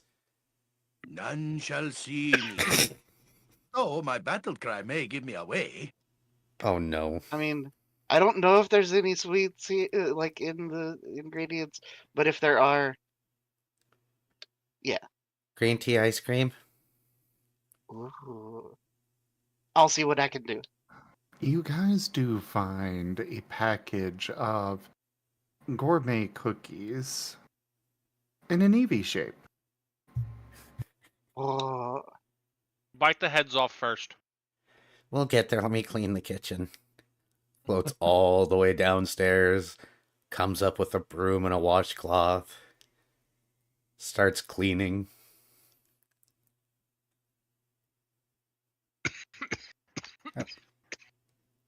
This feels really wrong.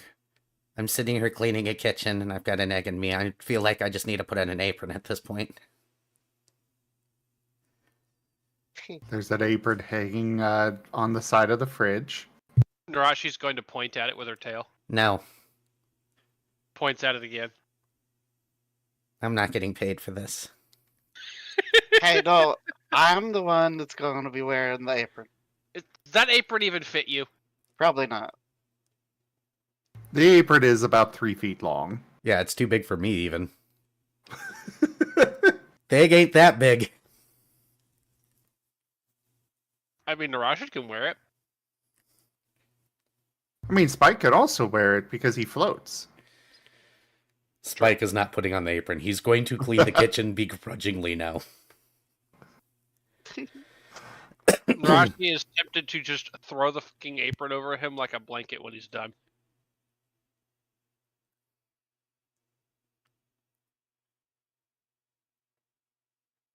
It There just is- pisses through him. I'm debating it. I haven't done it yet. The broken glass isn't too difficult to get cleaned up. You do also move a lot of the tools out of that area, and the spare and the extra cabinet panels that had not been put up yet. Yeah, it's not long before it's all good to go. Though I will remind you guys that the stove has not been installed yet. Oh no. But there is a microwave. Chef Mikey. Oh boy! The microwave Time is in one of the it's in one of the cabinets. Narashi is time. frowning at the microwave. Time to get yelled at by a ghost! Chef Mikey! I'm just saying, you do this, and yell that would be the least of what he does. Uh-huh, it's fine. Okay, just don't talk to him so he doesn't know it's happening. You want me to just do this all by myself? Okay. I'll assist you. My man's I about to have appreciate an ethereal spidey sense the moment he hears a microwave hum. I sense food crimes. Yep. Fucking We'll worry Kool-Aid about man's out of installing Ozma's the. chest. Yeah, we'll worry about installing the oven tomorrow. But right now, there's. Norton's going to sigh and float over and get to work on installing the stove. Thanks, Norton. My pillow. But I'm gonna go ahead and start cooking. Narashi, you, let's see. I can help Norton. I can help you. Yeah, I'm gonna need some help. Yeah. Alright. So these packages, yeah, they need to be cut open. Those vegetables probably need to get rehydrated. Those need to get diced. Um, And Cuddy, let's go. um, and then I guess I'll start like preparing oh, this is gonna be awful, making like soup in a microwave. Okay, so am I team working Osmond or am I rolling my own here? That is up to you. Osmond, how many dice do you have for this? Okay, for cooking, I have a cooking specialty. Okay. I have 2 dots in craft. And this would be what, mind probably. Probably. So For this type of cooking, definitely. yeah, so this is not gonna be great. It's gonna be 1, 2, 3, 4, 5, 6, 7. Well, you've got one more than me. Because I can hit 6 for this. Okay. Osmond, hmm, as uh-oh. soon as you open that microwave door, you start floating into the air. Uh-oh. And a aura of menace is emanating from your chest. I knew he could smell food crimes. Hi, chef. Sorry. You are Did not I hear my going- name? No, you didn't. No. Oh, okay, I thought I heard my name. Sorry. Good night, Cobalt.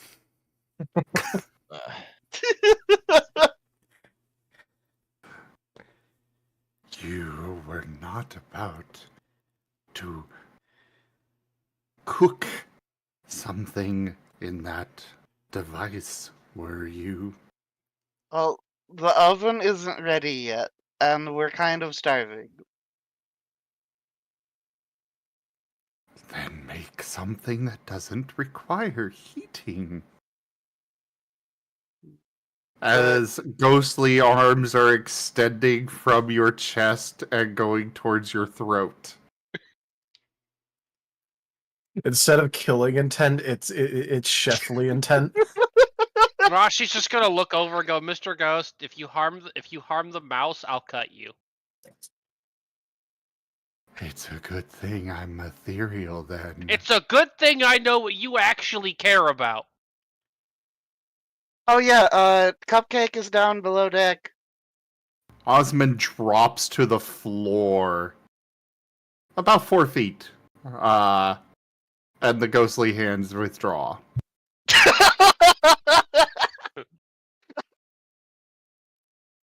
That's what I thought. Narashi goes back to helping. Ow. That hurt. Well, you shouldn't have pissed off the ghost for starters, Well, but the ghost also shouldn't have floated you up. Yeah. And Anyways, Narashi gives roughly where the ghost likes to inhabit Osmond a very unhappy look.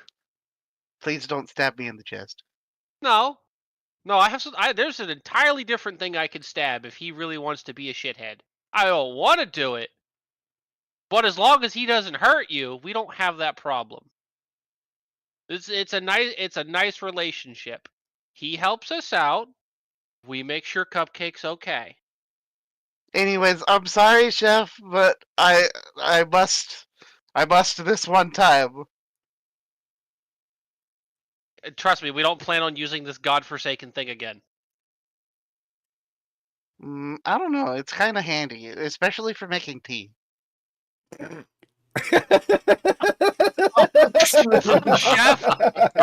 Chef, you can strangle him a little bit. Just a light strangling. Maybe he'll get some more sense in him. The ghostly hands are immediately around Osmond's neck. And Osmond just making strangled sounds, opening the microwave, putting cups of the precursors to soup stock.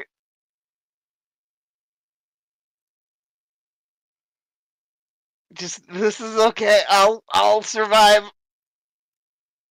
Fucking give gab.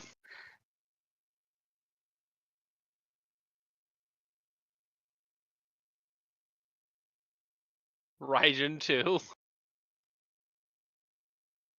Oh no. Yeah, just put a little of the fear of God in him, just a smidge. I don't. Narashi does not have the arms to strangle him with. The ghost just do it for her.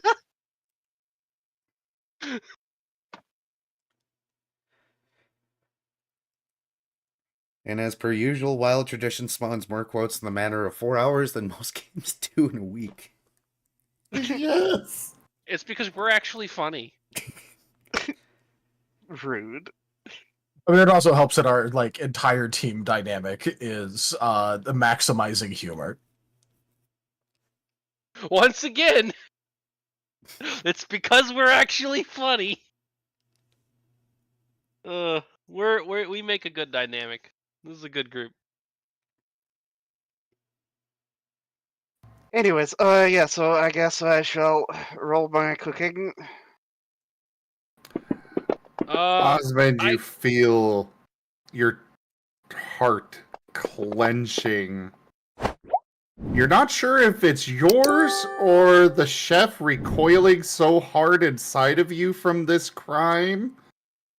Oh, That's fine. Narashi is not helping with the microwave. Yep. So I guess I'm going to Just- do my own thing. I was about to say, I don't think the chef is helping with Chef Mikey. no, this is the Okay. and yeah, this is there is no instinct on this, so it has to be forceful. I'm going to need a technology roll as well. Oh boy. Okay. Well, let me see. This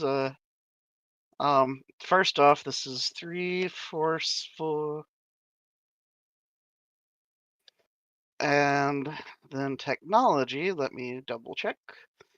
Do I teamwork this or not? Party vote. Technology, instinct, mind. You might want to help Uh, him. 3, 4. As for my Right. vote, normally I'd say help him, but after the comment he made about the microwave being useful for heating water for tea and stuff, I mean, I don't know. Oh no. Yeah, you can have 2 dice. Okay, well, let's see. The only tea that is suitable for heating in the microwave is tea you serve to Mala, because that's how he loves his tea. Well, I'll be honest, I never microwaved my tea water up until Mala complained about it, and I do it occasionally just to piss him off now. It tastes terrible, but you know what? I enjoy his pain more. making him upset is just the best. And you know what? I'm gonna I would accept put- this botch. I was gonna say you can either botch this or you can vigor push that for the 6th count. No, I'm gonna accept it. Just That's minus not one that's not a instinct. minus. That's not a -1. Yes, it is. Oh yeah, you're right. For whatever reason, my brain was thinking 1's counted as -2. No. No. I was just like, wait, no, okay, yeah, you're right. That's fine.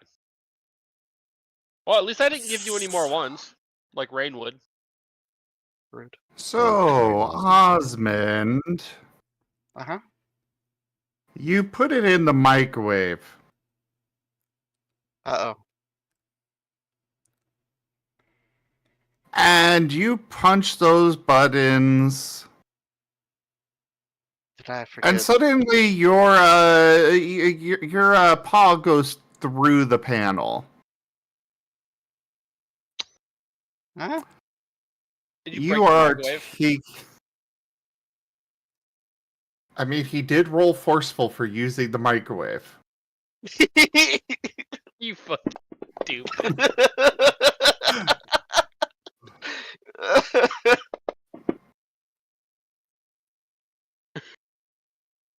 You are taking 6 points of damage, electric damage, as you are getting a very sharp zap. Okay. And there is now smoke coming from the from the microwave. Well, I guess we don't have to worry about microwaving anything.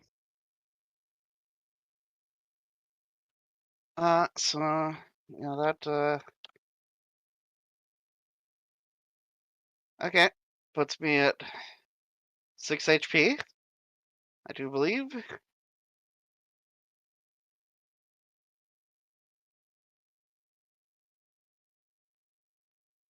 Well, Narashi's guess just we're- looking over. I guess I'll just. I don't Hey, know. I got the stove hooked up. Oh, that was fast. How in the world did you do it so fast? He He's a plugged it ghost. He in. can go through it. It's probably an electric stove. He probably just plugged it in. Yes.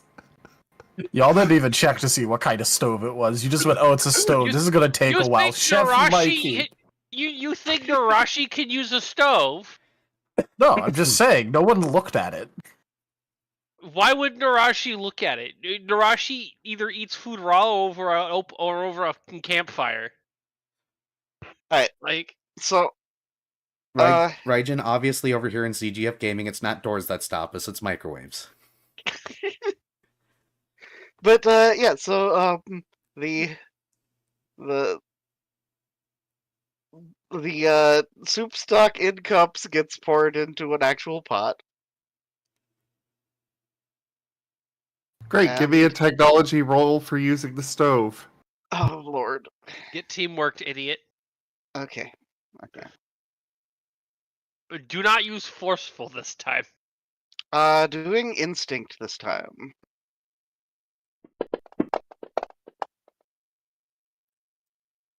Yeah, you know what? It's not a botch. Never mind. It's bad. It's still not a botch, but it's It's a 1. boost. Okay. Boost the one. Vari, take my boost die. Take. No, I got a boost with your. Yeah. So Are you gonna use Yeah, your let's one of your just- boosts? I'm just Oh. going to say one was all you needed. Okay. Okay. Never Okay. mind. I'll at least save you guys those resources. Look, I was willing to burn the resources to make sure Osmond did not break the stove. We kind of need that. Narashi's also going to take this moment and go, Mr. Ghost, I hope that was as funny for you as it was for me. You could see the fur on Osmond's chest just rolling. You can interpret it easily as he is laughing his ghostly ass off in there. Yep. Rip microwave. Microwavant. Micro won't anymore. Yeah, micro won't. Chef Mikey has retired already, boys. Chef Boyardee never stood a chance against that Paul. Okay. So do I keep the initial cooking roll or do I re-roll it? I'll allow you to keep it if you want. Okay. Then that's a 3. Look like It's, Narashi. the food is very high quality, despite being well preserved. Like the veggies and such get hydrated very easily, and they taste so fresh. As for the actual soup itself, it's okay. It's definitely going to taste really good to you guys because you haven't eaten in so long. But it will not be enough for a good meal. Oh. At this point, food is food. Not starving is sufficient for now. To note, the pot that you find in that area is a little bit bigger than you are, Osmond. Spectacular. He could Just- use it for armor. No, Or- I'm gonna do the standing over it like witch with a cauldron. Just Do standing you under. do a little cackle? Yes, cackling as I stir with a big wooden spoon. Okay, but are you Give me your standing on best Narashi's cackle. head? Oh, go ahead. Let me see. Do I need to do it for you? I don't know. I'm trying to muster up a good one Really because want you gotta some have that soup? like that high pitch to it. Sure. Oh, what's this? Martin video. Oh, I don't know if I can do the high pitched crazy cackle. At least not like on command. I'm sorry. A shame. I was I'm going to sorry. give a good meal if you did. No, it's fine. It's fine.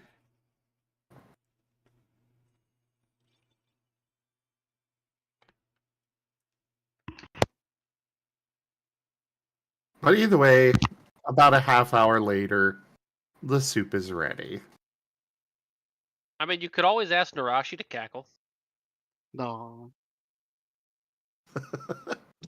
Oh, there he is.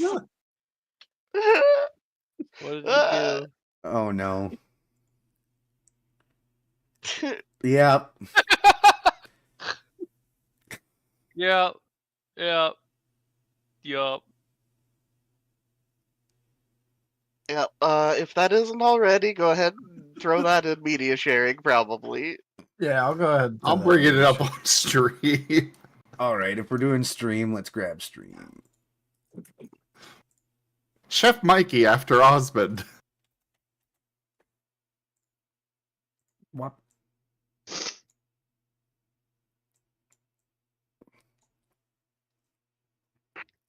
Gotta love that Shutterstock logo. Yep. Oh no, this Classic. one's Dreamstein or whatever, or however you pronounce Whatever it is. Whatever, you know. Yeah, whatever site somebody put up an image on that for stock photography this time. Look. At least Osmond doing that didn't cause it to act like it had tannerite in it. Oh lord. I was legitimately sitting here just Googling images of microwaves actively on fire to find the perfect one for it. Osmond, Narashi, give me perception checks. Woo! Oh, no. A roll. All right.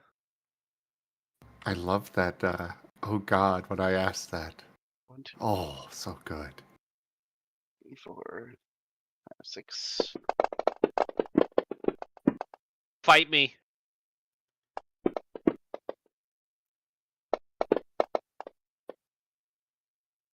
Yes. You see, this is what we get when we don't have rain around. I roll a botch, and then it's been nothing but net since. It's what, a Okay.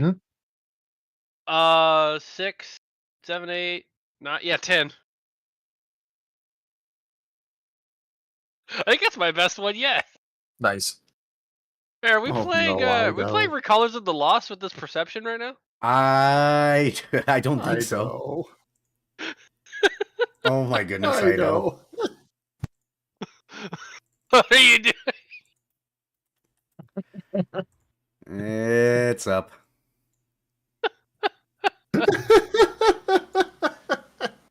I like how he has the angry eyebrows drawn on too. Of course.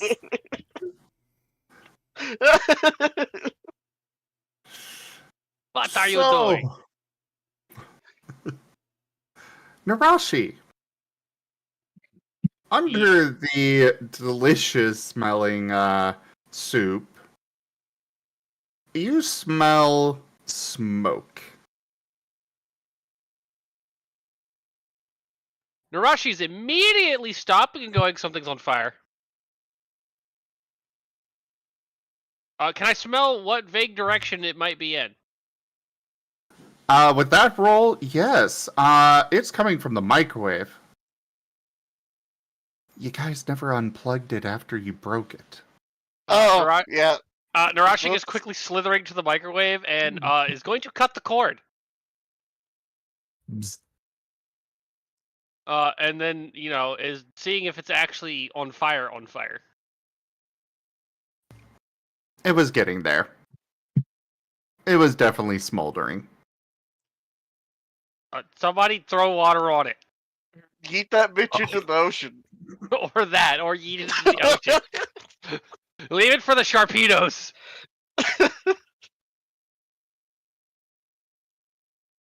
Well, You do realize an electrical fire is something you do not want to throw water on, right? How would Narashi know that? She lives in the doesn't. fucking You know what? Fair woods. enough. Throw water on it. She can't, so yeah. But no, her first move is to cut the cord. Because it's fucking worked for everything else. Every other electronic she's had replaced. Well, you are going to take...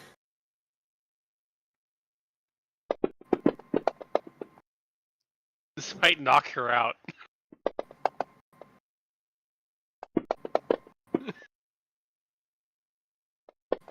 Jesus. Do the himbo move? Apparently suffer the himbo damage. Yeah, you have too many brain cells for this, Narashi. Well, You have far too many brain cells for this. it was nice knowing you guys. 9 damage. Ha! Fuck you, I'm still up. Wow. Takes himbo damage, doesn't care. Just like a himbo. That's a scary amount of damage, though. Also, Ow. the wire that you cut is now sparking on the wooden cabinet of Yeah, the no, ship. that's fine. Unplug it. With what arms? Osmond is gonna jump up and try to grab it and unplug it. Give me that athletics check. Okay. Unplug it. What am I supposed to do? Use my fucking face? I 1, 2, 3, mean, 4, 5, 6, 7. -1. Okay. Get teamworked, because I'm right there. So 2 more. I help. Okay. Yep, One, this is the epitome 3. of I'm helping. 3.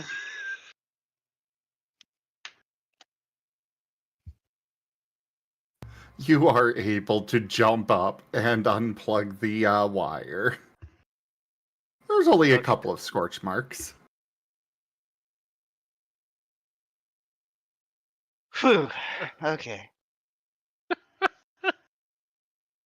Hey, It's like you know eating what? electricity. But nice. But you know what? At least I'm not Rain, because that would have been 2 1s. Rude. Look, Rain's not here, and I'm gonna throw shade at him because he's not here. Aw. He should have been here for this. Yeah, Yeah, he should but have told his obligated. dad that his master told him that he wasn't allowed to go. There totally Like, what's wouldn't so have wrong been- with that? There wouldn't have been any questions. No, his dad would have been like, "Oh, all right, see you tomorrow." Knowing Ren, I actually somewhat expect a response like that out of people around him. They just assume he's that much of a bottom. I mean, assume if I've met him in real life, there is no assumptions needed. It's obvious.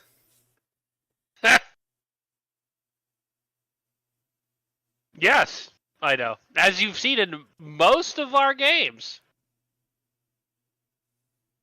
So, anyways, you dishing out that soup to everybody? Yeah, Or gonna just leaving it there for them to come get?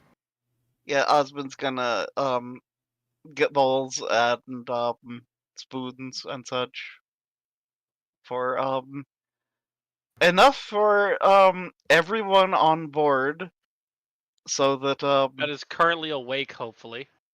well, I mean, even the ones that are unconscious can get spoon fed carefully by the fluids. Oh, fair. They are floating up to after the smell of food Raijin. and see the extra plate or bowls and thanking you and taking them down to start feeding the wounded. Good. Would Nova be untied from Cobalt at some point, by the way? I don't know. Would he, Cobalt? Cobalt's fucking gone. I What are you think he's talking about? asleep. Yeah, pretty sure Octo. He fell passed out asleep. like 20 minutes ago. Yeah, I was about to say. There's a reason I didn't ask Cobalt if he would let Nova down. I mean, I feel like Cobalt probably wouldn't. I'm about to But say I my think vote. you- My vote is for he probably wouldn't, because he was probably going to just go up there with you. Yeah, the only thing though is that Nova's gonna absolutely demand to be able to climb up there himself. oh, This might be a good time to call it. That's what I was going to Yeah. say. We're one player asleep, one player down. I think we're good. And just to respond to Raijin, I only needed one day. More than that, and I get the picture. As a response to Kip Gab, bold of you to assume I haven't done that already. oh no. But I guess it wouldn't be the first time someone said they'd throw shade into the sun. No, I will throw shade at the sun. It doesn't No, even have to hit the sun. joke is the character shade. The joke is that before this, I play a character named Shade. I don't know that character, but if they Oh, annoy me, he- yes. So There- imagine Max Gremlin. Yeah, there are many individuals that would legitimately throw shade into the sun if they could. Canonically, in the multiverse, he's been thrown into the sun before. Mostly because at one point I asked Digi what Culty's opinion of Shade would be, and the response was legitimately he'd get thrown into the sun. So there's a fun fact for you. Nice. End credits then, Zim. Yes. End credits. Thank is- you, everybody, for joining us today for Wild Traditions Scar. Check out our website, zgfgaming.com. We've got links for our Discord, Telegram, Mastodon, Blue Sky, Patreon, and more. They are on the website as well as down in the description below through our link tree. Thank you to my patrons, tippers, and subscribers. It is your support that keeps this channel alive and going. I cannot do this without your guys' help and your support, so thank you. Consider becoming a patron over at patreon.com/zgfgaming. It's one of the best ways to support the channel, though you can also do so by sharing the stream around, as well as coming by, hanging out, picking up packs of cards to stream loots, using our Humble Bundle partner link, or by commissioning one of the artists that I manage for. Their details are at zgf.art. But for now, thank you so much for joining, and I bid you all the most fondest adieu. Bye-bye. Bye. Bye.